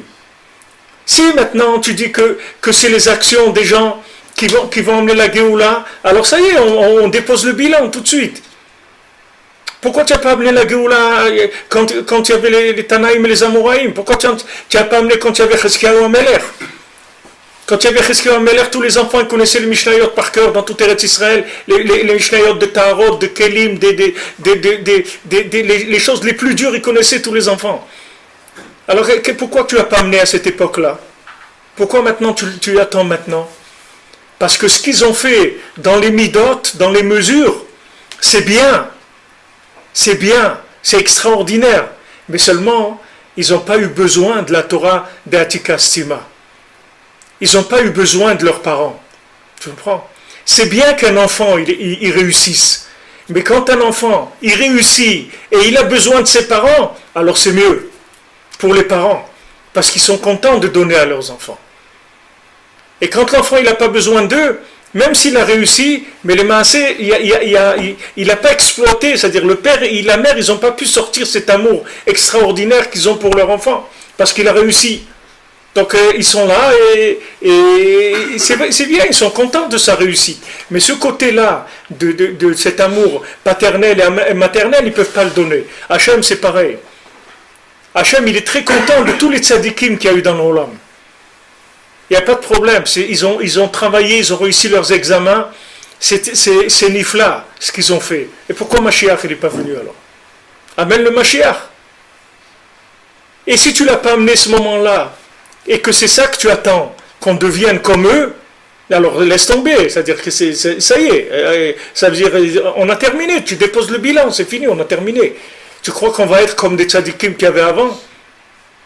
Tu crois qu'il y a quelqu'un tu crois qu'il va sortir un nouveau Chafetz Chaim dans l'Olam? Ou un nouveau Gaon de Vilna? Ou un nouveau Baal Shem Tov? Non, il n'y a pas. Mais par contre, Rabbeinu l'a dit, celui qui fera Netilat Yadayim avant de manger du pain, il sera un tzaddik comme le Baal Shem Tov à son époque. Ah, tu dis, waouh, mais c'est quoi ça? C'est quoi? Je fais Netilat Yadayim pour manger du pain, je suis un tzaddik comme le Baal Shem Tov à son époque? Oui. Oui, pourquoi? Parce que la émouna qu'il va te falloir pour faire ça, c'est la même émouna que le Baal Shem Tov il utilisait pour faire des nissim. Tous les nissim que tu lis, chiffré Baal Shem Tov, tous les miracles qu'il faisait, c'est la même émouna que toi tu vas avoir besoin pour faire Netilat Yadayim avant de manger du pain. Tellement que le monde il va être noyé d'hérésie. Rabbi Nachman dit il va y avoir un déluge d'hérésie dans le monde. Donc ce déluge d'hérésie va faire que les gens ils auront une difficulté à faire les mitzvot parce qu'il n'y aura pas d'émouna. Comme mitzvotecha émouna. Toutes les mitzvot c'est de la émouna. C'est-à-dire que quand tu n'as pas d'émouna, tu ne peux pas faire les mitzvot. C'est-à-dire que tu vas te trouver dans des situations où tu ne pourras pas. Et bien même, des fois, on s'est trouvé dans des situations où, par exemple, dans l'avion, où les gens ils font pas les tilat yadayim. Ils mangent le pain dans l'avion. Ils disent, ouais, mais on ne peut pas ici, je parle des Haridim, je ne te parle pas maintenant de gens, des Haridim, mais ils prennent pas le... Je sais pas, nous on a été, comme on a été éduqués à Aix-les-Bains et à la Yeshiva et tout, c'est-à-dire ça ne va pas exister que tu vas manger du pain, tu ne vas pas faire Netilat Yadayim, c'est quelque chose, ça ne te rentre pas dans la tête. Alors qu'est-ce que tu attends? Tu attends que ça se libère, tu prends un petit verre, un truc, tu fais Netilat Yadayim dans les toilettes de l'avion et tu prends un bout de papier, et tu fais ta bracha et tu fais motzi et tu manges. Mais il y a des gens qui sont des Haridim, ils ne font pas ça. Tu les vois, ils disent non, on n'est pas tour, on ne peut pas, il n'y a pas des trucs et tout, ils mangent le pain sans faire Netilat Yadayim. Tu comprends? C'est des choses que il y a 40 ans, ça n'existait pas. Tu ne pourrais jamais trouver un Ben Adam Haridi qui va manger du pain sans faire Netilat Yadayim. Aujourd'hui, ça se trouve. Et il est Haridi, c'est pas qu'il n'est pas Haridi. Il est dans tout. Mais seulement, les convictions, elles ont baissé. C'est-à-dire, le niveau de conviction, il a baissé. Le niveau de détermination, il a baissé. Il a baissé. Tu le vois chez des gens qui sont engagés déjà. Tu vois chez eux comment il y a des choses qui ont baissé. Et tu vois que tout baisse, le maasé. Donc on n'est pas là pour arriver à réussir dans les midot. C'est-à-dire on n'est pas là pour devenir un tarin ou un amora. Parce que ça, il y en a eu déjà. Donc ça, on s'est acquitté déjà de ça. Donc on est là pourquoi? On est là pourquoi? Les gens qui pouvaient réussir, ils ont réussi. Baruch Hashem, c'est des tzadikim. Il y a eu des milliers de tzadikim, des milliers. Le Harizal, il dit que à Tzfat, à côté là où il y a du mikvé du Harizal, dans la montagne là-bas, il y a 1 200 000 Tanaïm et Amoraïm qui sont enterrés là-bas. Keflaim Keyotse Mitzrayim. 1 200 000 qui sont enterrés là-bas. Le Harizal, il a révélé quelques tombes, c'est tout. Il n'a pas révélé toutes les tombes qu'il y avait. Il a révélé quelques tombes. Les tombes qu'on connaît dans le Galil, c'est le Harizal qui faisait lever chacun là-bas. Il révélait la tombe de tout ce qu'on sait, toutes les tombes qu'il y a dans le Galil, c'est le Harizal. Il a dit là-bas, vous pouvez lui faire confiance parce que lui savait qu'est-ce qu'il y avait. Et là-bas, il dit 1 200 000 Tanaïm et Amoraïm qui sont enterrés là-bas. Donc vous allez 1 million Tanaïm Amoraïm, 1 200 000 qui sont là-bas. Je ne sais pas combien ailleurs il y a. Disons 1 200 000, ok. Que le plus petit de eux, le plus petit de ces Tanaïm et Amoraïm, il faisait Triatametim. Il faisait ressusciter des morts. Le plus petit. Donc tu avais en Eretz Israël, minimum 1 200 000 personnes qui pouvaient faire ressusciter des morts. 1 million, pas 2 ou 3 tzadikim nistarim. 1 million qui pouvaient ressusciter. Et Mashiach, il n'est pas venu. Alors pourquoi il va venir, Mashiach? Avec Batman, avec Superman, avec l'araignée, avec qui il va venir? Avec qui il va venir, Mashiach? Donc c'est plus ça le travail. Si c'est ça qu'on attendait, alors pourquoi on est là maintenant? Il fallait nous amener à cette époque-là, on aurait fait nos preuves. Mais on n'est pas à cette époque-là. On est là, là où on se trouve. Donc c'est pas ça qu'on attend de nous. Qu'on devienne un Tana et un Mora. Qu'est-ce qu'on attend? On attend de nous que tu l'as émouna, qu'Hachem t'aime. C'est ça qu'on attend. Le jour où tu auras la émouna, 100% tu seras persuadé, comme ta maman elle t'aime, que Hachem t'aime, Mashiach il vient. C'est tout ce qu'on te demande. Et on va passer par des trucs, voilà, encore hier, les autres ils les ont jetés dans Mona, mais c'est quoi? Alors Hachem il veut qu'on soit en Eretz, s'il veut pas, ça fait des bilboulim dans la tête. Des juifs qui tapent d'autres juifs, ils leur cabossent la tête, les autres ils envoient des tuyaux, des roues en truc, ils se battent comme il faut. Alors quoi, c'est bien de monter en Israël ou c'est pas bien? Il faut faire des yishuvim, il ne faut pas faire des yishuvim. Il n'y a pas de logique. Tu vas arriver à un moment où toutes les midot, elles vont être noyées complètement. C'est-à-dire, il n'y aura plus de mesure qui va te témoigner de la réussite. Il n'y a pas de mesure de réussite. Ça ne va plus exister.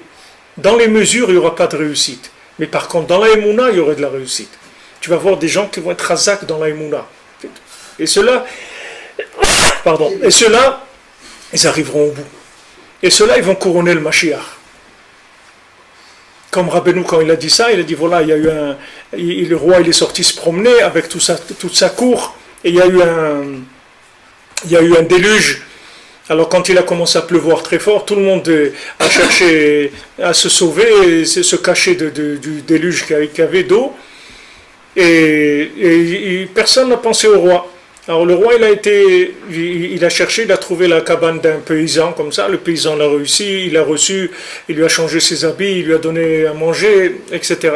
Alors après quand le déluge est passé, les gens ils ont cherché, les hommes ils ont cherché où est le roi et tout, alors ils l'ont trouvé là-bas dans la maison, il a dit voilà on est venu vous chercher, il a dit non c'est pas avec vous que je vais venir, je vais rentrer au palais avec ce paysan-là qui m'a reçu, parce que vous quand il y a eu le déluge vous êtes tous sauvés, vous m'avez laissé. Pourquoi? Parce que tous les gens qui vont aller avec les midot, tout celui qui pense que maintenant ce que Hachem il attend de lui, c'est qu'il devienne un Tana et un Amora, il va abandonner Hachem, parce qu'il va se rendre compte que jamais il va devenir un Tana et un Amora. C'est sûr, même s'il fait semblant, il ne deviendra pas. Même semblant d'être un Tana, il ne pourra pas.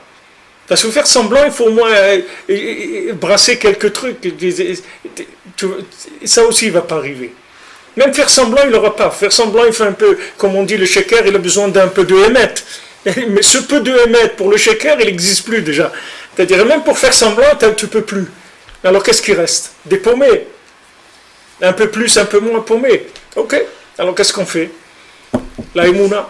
On est ma'amine que comme on est, Hachem, il nous aime. Comme on est, Hachem, il a du nachat de nous. Et c'est ça qu'on doit apprendre, nous, et surtout apprendre à nos enfants. Parce que les pauvres, ce qui les attend, c'est bien pire que nous encore. Nous encore, on a vu des gens qui ont vu des gens qui ont vu quelque chose dans leur vie. Qu'ils ont vu quelque chose. Nous, on a connu des gens, qui ont connu Rabbi Nathan. Donc c'était pas très loin. Mais ceux qui nous connaissent à nous, qu'est-ce qu'ils connaissent? Un Balchouva de Belleville ou d'Oran ou de la Rose, d'où il sort. Il n'y a pas. Nous, on a vu des gens qui ont vu quelque chose. Mais nos enfants, nos petits-enfants, qu'est-ce qu'ils vont voir? Il n'y a rien à voir. Il n'y a plus rien à voir. C'est que la Emouna. C'est-à-dire il faudra rentrer dans la Emouna. La Emouna, Vetzadik Bemunato Yichye, c'est tout. C'est-à-dire il faut rentrer que la Emouna. Et pour rentrer la Emouna, il faut rentrer la Emouna dans le Ben Adam d'abord. Que lui, il ait confiance en lui. Et pour qu'il ait confiance en lui, il faut que tu l'aimes. Et il faut que tu l'aimes en dehors de toutes les mesures qu'il y a dans le monde. Il faut que tu l'aimes ton enfant de façon démesurée, si tu veux qu'il ait confiance en lui. Quand tu vois des parents qui sont mesourim, qui se donnent pour leurs enfants, qui donnent leur vie pour leurs enfants, qui vont les mettre dans les meilleures écoles, dans les meilleures conditions, qui vont leur donner, s'ils ont besoin de professeurs pour les aider, de conditions, qui vont leur donner les meilleurs vêtements qu'ils peuvent, la meilleure nourriture, la meilleure attention qu'ils peuvent, les rendre joyeux tout le temps. Tout ça, l'enfant, il sait exactement ce que tu investis en lui. Tu ne peux pas le rouler. Un enfant que tu investis 20% ou 30% ou 50%, il le sait. Ne crois pas qu'il ne le sait pas. Ne crois pas qu'il ne le sait pas. Je me rappelle quand j'étais petit, je me rappelle une fois avec ma mère à la Shalom, on était invités chez un oncle et une tante à moi. Alors il voulait donner à boire à tout le monde du jus d'orange. Mais il n'y avait pas assez, ils avaient 1 litre, je ne sais pas combien on était, il n'y avait pas assez pour tout le monde. C'était du jus d'orange pur, mais il n'y avait pas assez pour tout le monde. Ok, alors ils ont préparé dans la cuisine les verres, et au moment de préparer pour moi et ma sœur, alors il ne restait pas assez. Alors ma tante elle a dit à ma mère, écoute, on va leur mettre un demi-verre et on rajoute de l'eau. C'est des enfants, ils ne savent pas. Ma mère a dit, ils ne vont pas boire si tu leur donnes ça. Elle dit, mais c'est des enfants. Elle n'a rien dit. Alors elle est sortie, elle a servi tout le monde, etc. Alors c'est arrivé, ils m'ont donné le verre à moi et à ma soeur. Alors on a pris, on a goûté, on a reposé le verre. Ma soeur l'a pris, elle a posé le verre. Tu comprends, tu ne vas pas les rouler. Les enfants, tu ne peux pas les rouler. Si tu as mis la moitié de l'eau, l'enfant, tu ne peux pas le rouler. Tu ne peux pas vivre, avoir des enfants, et en même temps, tu vas vivre pour toi, et tu vas kiffer dans ce monde et tout. Si tu veux avoir des enfants, il faut que tu donnes ta vie pour eux. Sinon, ce n'est même pas la peine d'en avoir. Parce que tu vas construire des bonhommes qui sont déjà au départ, ils sont handicapés déjà au départ. Parce qu'un homme qui n'a pas reçu, une personne qui n'a pas reçu l'amour de ses parents, il n'a pas de quoi affronter ce monde. Il n'a pas la force d'affronter ce monde. Il faut qu'il ait vu dans sa vie, qu'est-ce que c'est le Messirut Nefesh. Comme Rabbeinu dit que le Messirut Nefesh, il y a dans chaque juif, il y a un don de soi, une capacité de se donner. Et ça vient de l'amour, le Messirut Nefesh. Pourquoi quelqu'un il donne sa vie? Parce qu'il aime. Parce qu'il aime. C'est pour ça qu'il donne sa vie. Les gens qui aiment la terre d'Israël, tu vois ces gens-là, tu les vois, les pauvres Amona, ils pleurent et tout. Ils pleurent de quoi? Où ils habitaient? Ils habitaient dans l'appartement de Trump, là, au 90e étage, avec 3000 mètres carrés. Et là, ils étaient dans des trucs préfabriqués. C'est pas des gens qui avaient des maisons. Mais tu vois qu'ils aiment l'endroit où ils ont dû, ça fait, je sais pas, 10 ans, 15 ans qu'on habite là. On est né ici. Des gens, ils ont une attache, un amour pour la terre. L'autre soir, j'étais au Kotel, j'ai pris un taxi, et ce taxi il venait avec quelqu'un qui habite dans le village arabe qui est en bas du Kotel, là, quand on descend. Mais il habite tout à fait en bas. Il m'a dit, le taxi, il m'a dit, Yannick, qu'il y a un premier yishuv que tu vois au début, comme ça, tu descends un petit peu. Mais il dit, lui, il habite tout à fait en bas. C'est-à-dire que jamais il peut rentrer chez lui s'il n'est pas avec des véhicules blindés. C'est-à-dire que lui, sa femme, ses enfants, ils circulent qu'en véhicule blindé jusqu'au Kotel. Tu vois. Ils les amènent et ils viennent les chercher n'importe quelle heure du jour ou de la nuit. C'est ce qu'ils ont comme chéroute du gouvernement, ils leur donnent ça. Mais c'est des gens, ils donnent leur vie, c'est pas... Ils sont mariés, ils ont des enfants, même le taxi, il me disait, moi je comprends qu'un jeune il fasse ça et tout, mais quand même quelqu'un de marié avec des enfants et tout. Je lui dis, c'est le contraire mon ami. Quelle éducation de meilleure que tu vas donner à un enfant que de lui montrer que tu es capable de donner ta vie, de risquer ta vie toutes les heures parce que tu crois dans quelque chose. Il n'y a pas plus grand que ça. Au contraire, c'est ça l'éducation. C'est pas de sécuriser tout pour qu'on ne sente rien du tout. C'est de donner la force à la personne, qu'elle ait confiance, qu'elle ait la émouna, qu'elle puisse aller faire ce qu'elle a à faire sans avoir peur. Sans avoir peur. Donc ce que Hachem il veut, aujourd'hui, ce qu'il attend de nous, c'est qu'on ait confiance en nous pour avoir confiance en lui. Parce que comme Rabbeinu dit, si tu n'as pas confiance en toi, tu ne peux pas avoir confiance dans Hachem. D'abord, il faut que tu aies confiance en toi, que tu saches que tu es un Keli Raoui, c'est-à-dire que tu es un récipient qui est apte à recevoir la divinité en toi, et que Hachem, il t'aime comme tu es, avec 10 000 défauts et une demi-qualité. D'accord? Et Hachem, il t'aime comme ça. Hachem, il t'aime. Hachem, il t'aime plus qu'il a aimé quelqu'un qui n'avait aucun défaut et toutes les qualités. Parce que cet amour-là qu'Hachem, il va révéler avec toi, il n'a jamais pu le révéler avec des gens qui ont réussi leur vie. Des gens réussis, des gens qui ont réussi, qui ont étudié la Torah, qui étaient des grands Talmidei Chachamim, qui étaient des grands tzadikim, avec eux, il n'a pas pu révéler cet amour-là qu'il va révéler avec tous les handicapés qu'il y a aujourd'hui. Tous ces gens-là qui sont complètement handicapés, qui n'arrivent à rien faire, et qui ont le plus de mal que de bien. Comme Rabbeinu dit, cherche la Nekuda Tova, cherche le point positif, et avec ce point positif, tu vas rattraper tout le reste. Que tu cherches encore un petit point positif dans la personne. Et quand tu trouves un point positif, après, tu vas chercher où il est le mal, tu vas voir qu'il n'existe plus. Le mal, il n'existe plus. Parce que uniquement avec le rapport entre ce point positif et l'amour d'Hachem, ça suffit pour éliminer tout le mal. Ça suffit pour éliminer tout le mal. Comme à l'époque du Baal Shem Tov, il y avait un voleur qui venait demander une bracha, toujours, au Baal Shem Tov, avant de faire les hold-up. Il y avait un voleur comme ça, à chaque fois qu'il avait prévu un hold-up, il venait demander une bracha. Le Baal Shem Tov, c'est une bracha. Tu réussis, Hachem te protège, etc. Comme ça, il faisait. Un jour, il est venu, on lui dit, le Baal Shem Tov, il est mort. Waouh, il s'est mis à pleurer, il dit, comment je vais faire? Si je n'ai pas la bracha du Baal Shem Tov, je ne peux pas, c'est sûr que je vais me faire attraper, c'est sûr que je ne peux pas. Alors, il est allé voir les chassidim et tout. Bien sûr, c'était pas quelqu'un, lui, c'était pas un talmide du Baal Shem Tov, c'était pas tellement quelqu'un comme on dit, il n'était pas du terroir, il n'était pas du coin. Donc, il a été cherché, il a été demandé, il a dit, il n'y a pas un qui le remplace, qui peut me faire une bracha et tout. Alors, on lui a dit, oui, voilà, il y a un qui le remplace et tu peux aller le voir. Alors il a été le voir et il lui a dit voilà, et vous êtes remplaçant du Baal Shem Tov, tout ça, alors voilà, je voulais demander, je dois faire un hold-up et tout, j'ai besoin d'une bracha. Il a dit quoi? Moi je vais te donner une bracha pour que tu voles, allez dégage d'ici, etc. Il a mis dehors. Alors il était perdu complètement, il a été sur la tombe du Baal Shem Tov, il a commencé à pleurer, il a dit Rabbi, vous m'avez abandonné, j'ai plus personne pour me faire une bracha, pour mes affaires et tout, ce que je vais devenir, tout ça.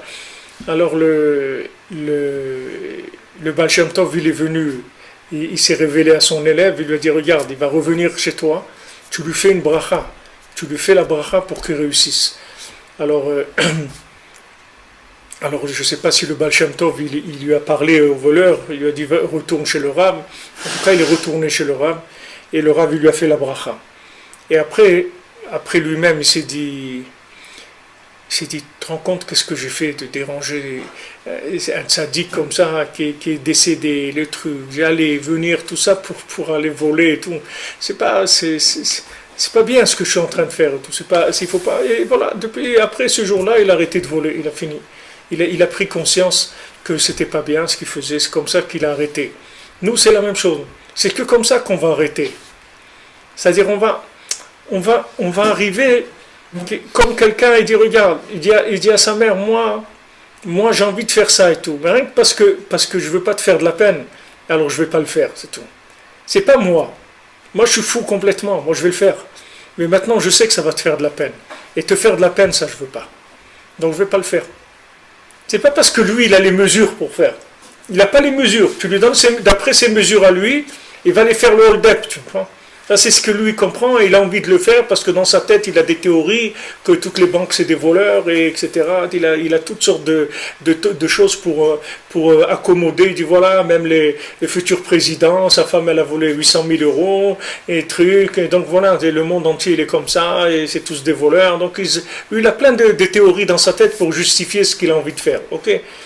Mais maintenant, s'il sait que Hachem, il n'aime pas ça, et que maintenant il sent l'amour d'Hachem en lui, cet amour absolu-là, il ne va pas le faire. C'est pas parce qu'il est bien, c'est parce qu'il sait qu'il va faire de la peine à Hachem, et ça il ne le fera pas. Ça il ne le fera pas. Il dit non, faire de la peine à Hachem, ça je ne le ferai pas. Même si moi j'ai envie de faire une bêtise, je ne la ferai pas parce que je ne veux pas faire de la peine à Hachem. C'est comme ça que la Géoula va venir. C'est pas par les capacités de l'individu. C'est par la prise de conscience de cet amour absolu qui va réveiller le bien qu'il y a en nous et qui va nous donner envie de faire le don de nous-mêmes. C'est-à-dire qu'on va arriver à un moment où quand on va faire Netilat Yadayim, ça va être Mesirut Nefesh. C'est-à-dire on ne va pas du tout avoir envie de faire Netilat Yadayim. On ne va pas comprendre du tout pourquoi on le fait. Mais on sait que Hachem, ça lui fait plaisir de faire ça. Et je veux pas et si je ne le fais pas, ça ne va pas faire plaisir à Hachem. Alors moi je veux pas, il m'aime trop Hachem pour que je fasse quelque chose qui ne lui fasse pas plaisir. Voilà à quoi cette Torah-là va nous amener. C'est pour ça que c'est écrit, comme Avraham Nachman il explique le Passouk, que Hachem il a dit, je vais faire en sorte que vous allez aller sur mes chemins. Hachem il dit, je vais faire en sorte que vous allez aller sur mes chemins, je vais faire en sorte que vous allez faire tchouva. Mais si tu fais en sorte qu'on va faire tchouva, alors qu'est-ce qu'on va faire nous là-dedans? On n'a rien fait. Si tu fais en sorte, qu'est-ce que ça veut dire? Tu vas nous obliger à faire. Tu vas nous obliger à faire. Si tu nous obliges à faire, on n'a plus rien à faire ici puisqu'il n'y a plus de libre arbitre. Si maintenant tu ne veux pas faire Netilat Yadayim, il y a une voix qui sort et tu dis attention mon ami là, tu fais Netilat tout de suite, tu dis oh, d'accord, pas de problème, tu vas faire Netilat, tu comprends? Donc comment Hachem il va t'obliger? C'est comme ça qu'Hachem va t'obliger, il explique Avraham Nachman. C'est-à-dire Hachem il va révéler Torah de Atikastima, il va révéler l'Ikutei Moharan, il va révéler Sipurim Asiot, il va révéler Sefer Amidot, il va révéler les Sichot Haran. Et dans ces Sfarim-là, ces Sfarim-là, c'est les halachot, l'Ikutei Halachot, c'est les halachot, c'est la halachot de la Torah d'Atikastima. C'est quand tu prends la Torah d'Atikastima, tu la rentres dans la halacha. Tu vois, quelqu'un il peut ne pas avoir envie de mettre les tefilines. Quand il va étudier le Likutei Halachot sur les tefilines, il va commencer à avoir envie de mettre les tefilines. Il va aimer les tefilines, il va avoir envie de les mettre. Parce que c'est Torah d'Atikastima. C'est la Torah qui va révéler l'amour de la mitzvah. C'est-à-dire que maintenant, quand tu vas prendre conscience que Hachem il t'aime, et que Hachem, tout ce qu'il a fait dans le monde, c'est parce qu'il t'aime, c'est tout. Tu vas le ressentir, c'est pas une théorie que tu vas dire, ouais, je sais. Non, c'est pas que tu sais, que mamash, tu vas vivre l'amour d'Hachem en toi. Ça va te faire tchouva. Ça va te faire tchouva. C'est pas parce que tu as peur. Peur, tu auras peur de rien. Tu pourras pas avoir peur. Parce que pour avoir peur, il faut être conscient. Un fou, il n'a pas peur. Tu vois un fou, il sort la nuit, il pleut, il n'a pas de pull, de rien. Il n'y a rien, il a peur de rien. Il va dans le feu, il va dans n'importe quoi parce qu'il est fou. Un fou, tu ne peux pas lui amener de la crainte parce qu'il est fou. Tu essaies de lui faire prendre conscience, il ne comprend rien. Mais si maintenant il aime Hachem, et il prend conscience de combien Hachem il l'aime, à ce moment-là, il est prêt à tout faire. À tout faire. Parce qu'il ressent l'amour d'Hachem, que c'est un amour qu'on ne peut même pas imaginer. C'est-à-dire que maintenant, ça se révèle un petit peu. Mais comment Hachem il va se révéler dans le monde, l'amour que ça va donner au monde pour Hachem, c'est comme ça que le monde va reconnaître Akadosh Baruch Hu. Par le fait qu'ils vont ressentir cette Torah-là d'Atikastima. Donc maintenant, cette Torah d'Atikastima, il ne faut pas l'utiliser comme il y a des gens qui pensent que cette Torah elle est faite pour remonter, c'est un coup de manivelle pour remonter les midotes, pour que le bonhomme qui était fatigué dans ses midotes, il va arranger ses midotes. Mais ce n'est pas fait pour ça. La Torah d'Atikastima, elle n'est pas faite pour remettre en place l'individu, le reconstruire et en faire de lui un Tana ou un Amora comme il y avait avant. C'est sûr que non. Cette Torah, elle n'amènera jamais l'état de midot qu'il y avait dans le monde avant. Mais seulement, elle va amener les gens à un niveau de connexion avec Hachem qui va dépasser tous les degrés de connexion qui existaient par les midot. C'est-à-dire le degré de connexion que l'homme il va avoir avec Hachem par la prise de conscience de l'amour d'Hachem, il va être beaucoup plus grand que toute la connexion que les gens ils ont développée dans le monde avec leurs midot. Ils vont arriver à une connexion extraordinaire. C'est pour ça que Rabbi Nachman, il a tout basé sur la tfila et sur le dialogue avec Hachem et sur la hitbodedut tous les jours. Il a insisté qu'il faut faire hitbodedut tous les jours. Il faut parler avec Hachem tous les jours. Il faut faire de la tfila. Il faut faire de la Torah et de la tfila. Il ne faut pas négliger la tfila. Il faut investir dans la tfila le maximum de koach dans la tfila. Parce que chaque mot de tfila, ça développe le dialogue avec Hachem, ça développe la prise de conscience de l'amour d'Hachem. Parce que quand tu vas parler avec Hachem, tu vas voir après des choses que Hachem y fait pour toi, des petites choses qui vont te rassasier le cœur. Comme je vous ai raconté cette semaine, je l'ai encore ici, et que Motzei Shabbat dernier, j'avais pas de Bessamim pour faire l'Avdallah. Alors j'ai pas fait, j'ai dit à ma femme, quand on rentre à la maison, on fera. Quand on rentre à la maison, on a oublié. Alors j'étais au kotel, et quand je suis sorti du kotel, il y a quelqu'un qui m'a pris en stop. Alors il m'a dit, monte, je lui ai jamais haché un rime, il me dit, monte, je m'assois. Quand je m'assois, il ne m'a pas parlé. Il me sort ça, il fait comme ça. Alors quand il m'a donné, tout de suite, je me suis rendu compte, j'avais oublié les Bessamim, tout ça. Je lui dis, c'est extraordinaire. Je lui dis, tu sais pas ce que tu as fait là, j'ai oublié de faire j'avais pas les Bessamim pour l'Avdallah. Tu me dis, t'es vrai. Hein? Tu vois, quand tu vois ça, tu vois qu'Hachem il t'aime, oui. Tu n'as pas fait les Bessamim, c'est ton problème. Regarde qu'est-ce qu'Hachem il va faire, qu'est-ce qu'il va mettre en place pour que tu fasses la bracha de Bessamim. Ce bonhomme-là, il faut que lui, d'abord, il ait envie de couper la branche, qu'il ait envie de venir à l'endroit où tu te trouves, au moment où tu te trouves, qu'il aille chercher sa voiture. C'était un gars qui était au kotel avant de prier. Il est parti un quart d'heure avant moi. Il a été chercher il est passé juste au moment où moi je suis en train d'attendre pour partir. Et quand je monte, il a envie de donner tout ça, Hachem, il le fait. Pourquoi il le fait? Tu as oublié les Bessamim, débrouille-toi, c'est ton problème. Non. Hachem, il utilise tout ce qu'il peut pour te montrer qu'il t'aime. Regarde. T'as oublié de faire le Bessamim. Voilà. Tiens. Alors quand tu vois des choses comme ça, tu dis, mais attends, c'est possible que tout ça, ça a tourné pour moi. Parce que cet acte-là, il est pour moi. Il est pour beaucoup d'autres choses aussi, mais il est aussi pour moi. Alors, quand tu prends conscience de ça, ça y est, tu arrêtes de faire des bêtises. Tu n'as pas envie de faire des bêtises. Tu dis comment Hachem, il a dérangé ce monsieur. Il fait, je vais moi commencer à faire. Ça y est, je vais me calmer un peu. C'est pas parce que j'ai envie de me calmer. J'ai pas envie de me calmer du tout. Ça ne me baisse pas mes niveaux de ta'avot, pas du tout. Mais seulement, quand je vois cet amour-là, je recule. Je dis, ça y est, je baisse les armes. Ça y est, je ne peux plus. Qu'est-ce que je vais faire? Je vais faire des bêtises. Non, ça, je ne fais pas. C'est pas parce que j'ai compris que la bêtise, elle n'est pas bien. La bêtise, elle est toujours aussi bien, elle est toujours aussi attirante, il n'y a aucun problème. Seulement, l'amour, il m'a fait dépasser ce niveau-là et je me suis engagé. Ça s'appelle Torah de Atikastima, de Atida l'Idgalia, qui devait se révéler après, elle s'est révélée maintenant. La nafkamina qui s'est révélée maintenant, c'est qu'elle est venue dans des midot. C'est-à-dire que tu la vis, tu peux la vivre maintenant. Alors que normalement, elle devait se vivre à la fin, à la 50e porte, à la fin. Tu vas la vivre maintenant. C'est-à-dire que tu te trouves maintenant dans cette situation-là. Qui est tout imaginaire, c'est-à-dire tu crois que tu peux pas, tu crois que tu n'y arrives pas, tu crois que Hachem il t'aime pas, tu crois qu'Hachem il n'a pas de nachat de toi. Tout ça, c'est des dimyonotes que tu as. Hachem il t'aime, et Hachem il t'aime énormément. Et chaque chose de bien que tu fais, il y a dans le ciel une itparout, c'est-à-dire comment on se glorifie de chaque petite chose de bien que tu fais.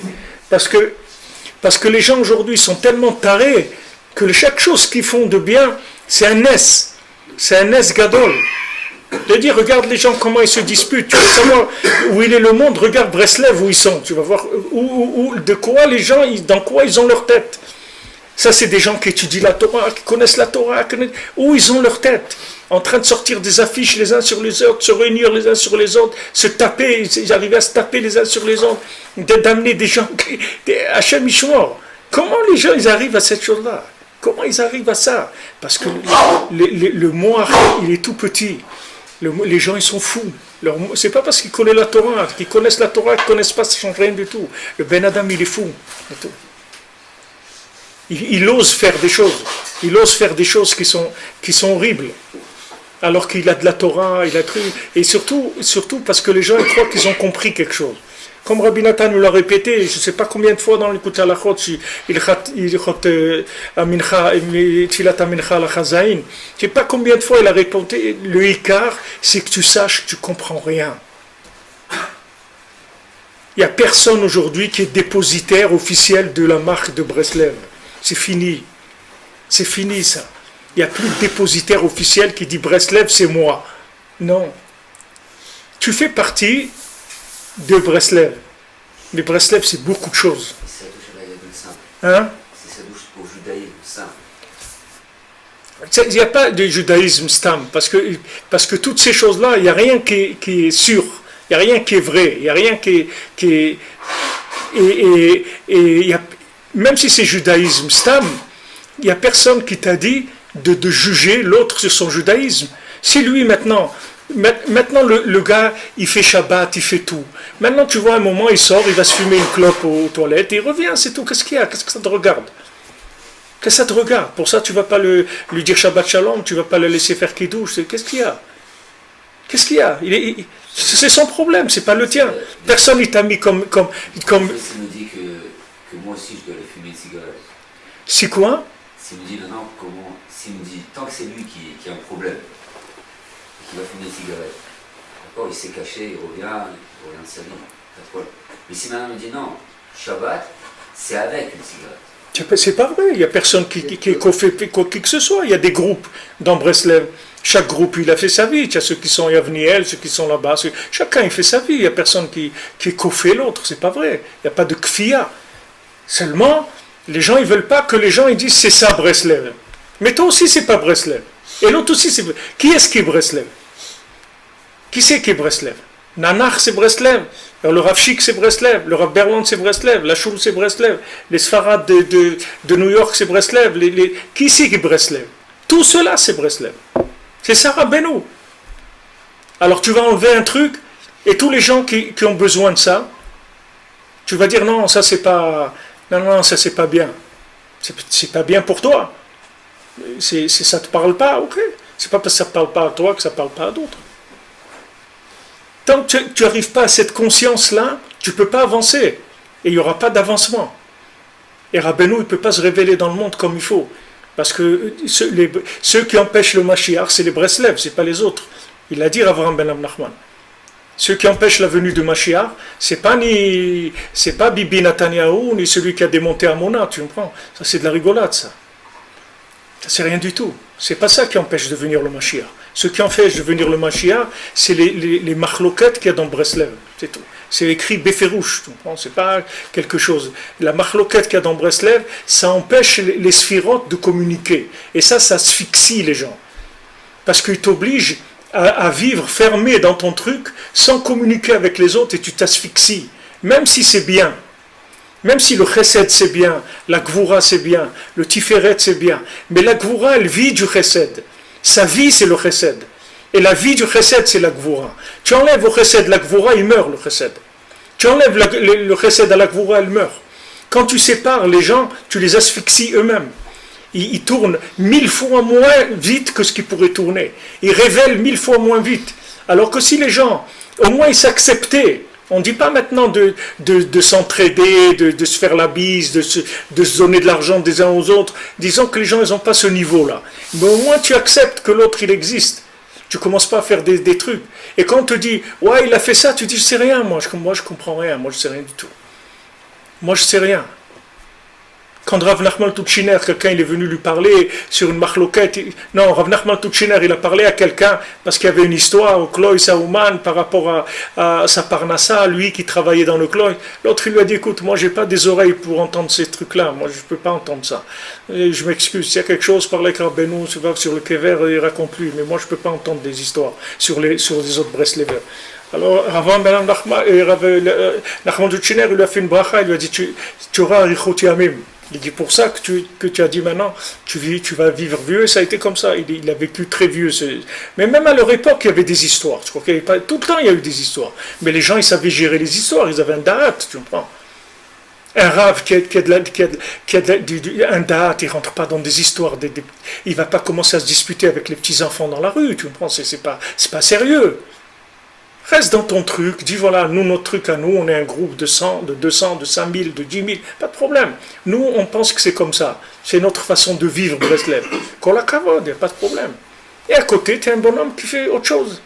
Comme je le dis à Shavuot, il y avait les gens qui étudient toute la nuit Shavuot, à Ouman, à l'époque de Rav ben Nachman, il y avait des gens qui étudiaient toute la nuit, faisaient le tikkun l'el Shavuot, et il y avait des gens qui dansaient toute la nuit. Depuis le début, depuis après la Séouda, jusqu'au matin, ils dansaient. C'était leur avoda. Des 2 soirs de Shavuot, c'était comme ça. Ils faisaient que danser. Maintenant, il n'y a personne qui disait à l'autre ce que tu fais, ça vaut rien. Qui est-ce qui peut se permettre de dire ça? C'est vrai qu'un bonhomme qui est atrophié mentalement, c'est tout qui peut dire ça. Un bonhomme normal, il comprend bien que Rabbi Nachman, il ne peut pas le comprendre. Un bonhomme qui a essayé d'étudier une Torah dans les côtés Moharan, il vaudra bien, il se rend compte qu'il ne comprendra jamais qu'est-ce qu'il y a écrit là-bas. Ici, il n'a pas compris ça, c'est dommage pour lui, parce qu'il n'a rien compris, Bichla. Tu ne peux pas attraper tout ce qu'il y a dedans. Tu attrapes un angle. Maintenant, tous les gens qui sont de ton côté, qui sont dans ton Shoretz Neshama, ils vont être attirés par cette façon-là de présenter Rabbeinu. Et d'autres, ils sont attirés par autre chose. Il y a des gens, ils sont attirés par le truc super carré, sérieux, la tfila Shabbat 4 heures, le shachrit. Et il y a des gens, tu leur fais faire la tfila 4 heures, ils peuvent se jeter par le balcon, le bonhomme. Lui, déjà, il se retient pour le kidouche, déjà, au milieu. Il y a des choux, au milieu, le gars, il descend, déjà, il commence à taper dans le kidouche et tout, parce qu'il ne peut pas attendre. Tu vas lui dire 4 heures la tfila. Et il n'est pas Breslev, celui-là, bien sûr, il est Breslev. Lui aussi, il est Breslev. Il ne peut pas. Qu'est-ce que tu vas lui faire? Il ne peut pas rester assis 1 heure. Il ne peut pas.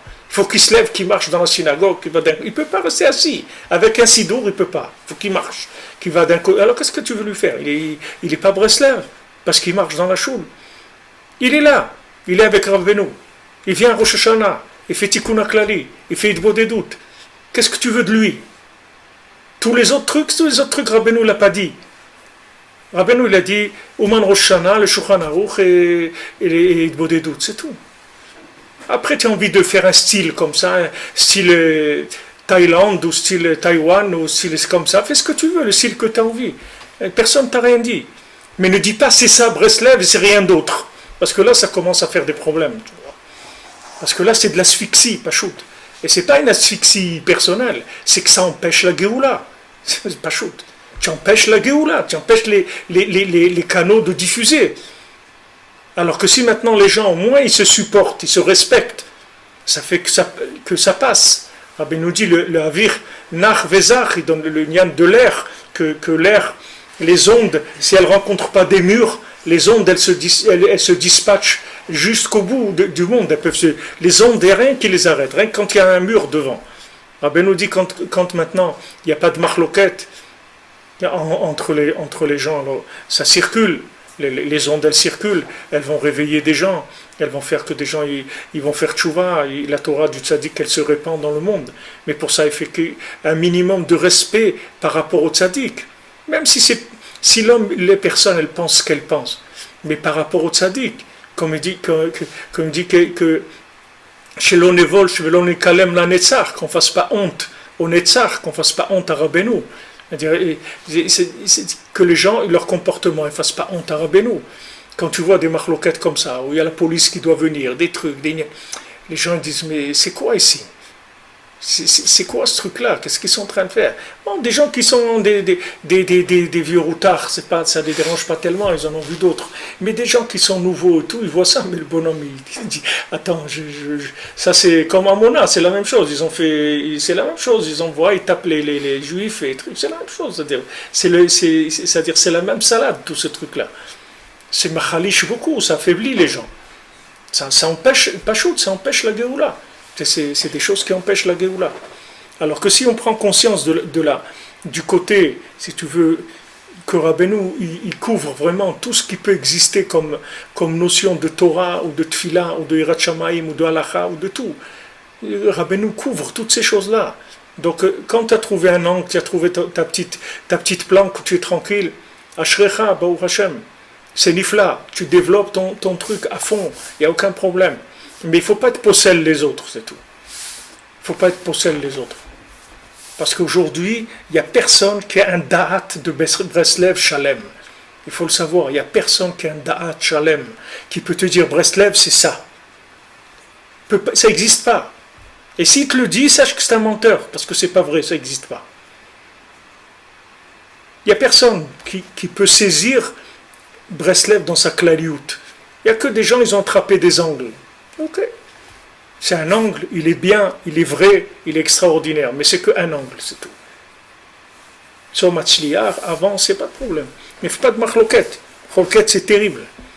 Choquette, c'est terrible. Vous avez donné 2 points de repère. Hein? Vous avez donné 2 points de repère. De quoi?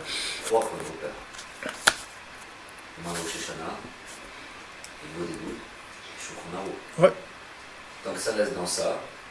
Ça s'appelle Mekushar Rabbeinu. Celui qui fait ça, il s'appelle qu'il est attaché au tzaddik. Après, son niveau de judaïsme, il bouge. Tu vois bien, Rabbi Nathan, il laissait rentrer celui qui venait faire Keter il travaillait à la mairie, il avait les mains avec l'encre, il venait faire Keter. Juste à tomber quand il avait sa pause, où il sortait de la mairie, il venait le Shabbat faire Keter avec les mains. Ils ont voulu le jeter, il a dit, ne jetez pas. Il dit, ça c'est un de qui je vais me glorifier dans l'Olam Haba. À plus fort raison, quand les gens, c'est des chômeurs Shabbat, c'est pas des gens qui viennent pas en voiture à la synagogue. Et même s'il venait en voiture à la synagogue, tu n'as pas le droit de l'embêter. Il faut que tu le reçoives bien et il faut pas que... Je ne sais pas quel rave qui avait dit ça. Je sais pas, il était tombé comme ça dans ce problème-là et qu'il y avait quelqu'un qui était venu en voiture à la synagogue. Alors en sortant, le monsieur, il a dit au Rav, j'ai honte et tout. Il lui dit, mais aucun problème, qu'est-ce qu'il y a? Shabbat Shalom et trucs. Alors le Rav, il a dit, s'il y avait une seule chose qu'il avait peur, et qu'il lui dise, je vous raccompagne. Parce que là, il aurait été embêté. il aurait été obligé de lui dire ce qu'il pensait pour lui au moins. Mais bon, ça s'est bien passé, il n'y a pas eu de problème. Ces gens-là, tu vois bien, c'est tous des gens, bon, Hachem, qui sont dans la Torah. Et maintenant, ils ont des petits trucs qui... Bon, qu'est-ce que tu vas faire? On n'est pas là pour chercher l'époux. Rabbeinu nous dit c'est le contraire. C'est-à-dire, il te dit cherche le diamant dans la poubelle. Il ne te dit pas de chercher l'époux dans les diamants. Rabbeinu, il a dit le contraire. Rabbeinu, il dit regarde, tu verras un moment, le Olam, ça va être une poubelle. Alors cherche les diamants dans la poubelle. Et toi, tu viens, tu dis non, j'ai trouvé un pou dans les diamants. Qu'est-ce qui t'a dit de chercher les poux dans les diamants? C'est-à-dire, regarde les diamants, tous ces gens-là, ils ont Shomer Shabbat, ils font les mitzvot, et Beidour, et ils ont le talit katan tout le temps, ils ont la kippa, et ils font le tikkun haklali, ils vont mikvé, et tout ça, c'est rien. C'est rien qu'on a trouvé un truc pour s'accrocher là-dessus, et en faire une histoire, même si c'est pas bien et tout. Mais il n'y a personne qui peut juger aujourd'hui pour dire ça oui et ça non. Il y a des beddines, il y a des trucs qui s'occupent, s'ils veulent dire, ils ont qu'à se débrouiller.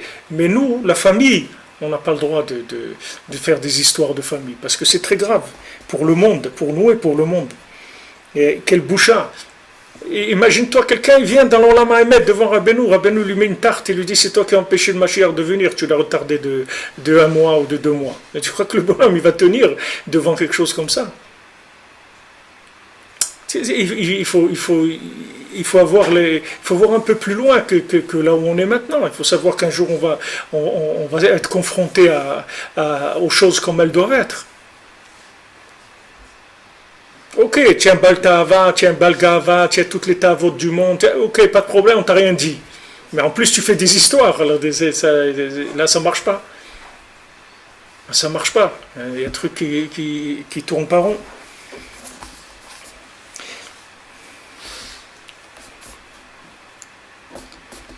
Voilà, Bezant Hashem. Shabbat Shalom, Sorot Tovot. Bon, on est resté toujours dans l'Agdama, on n'a pas démarré, mais Bezant Hashem. Le moment venu, on démarrera.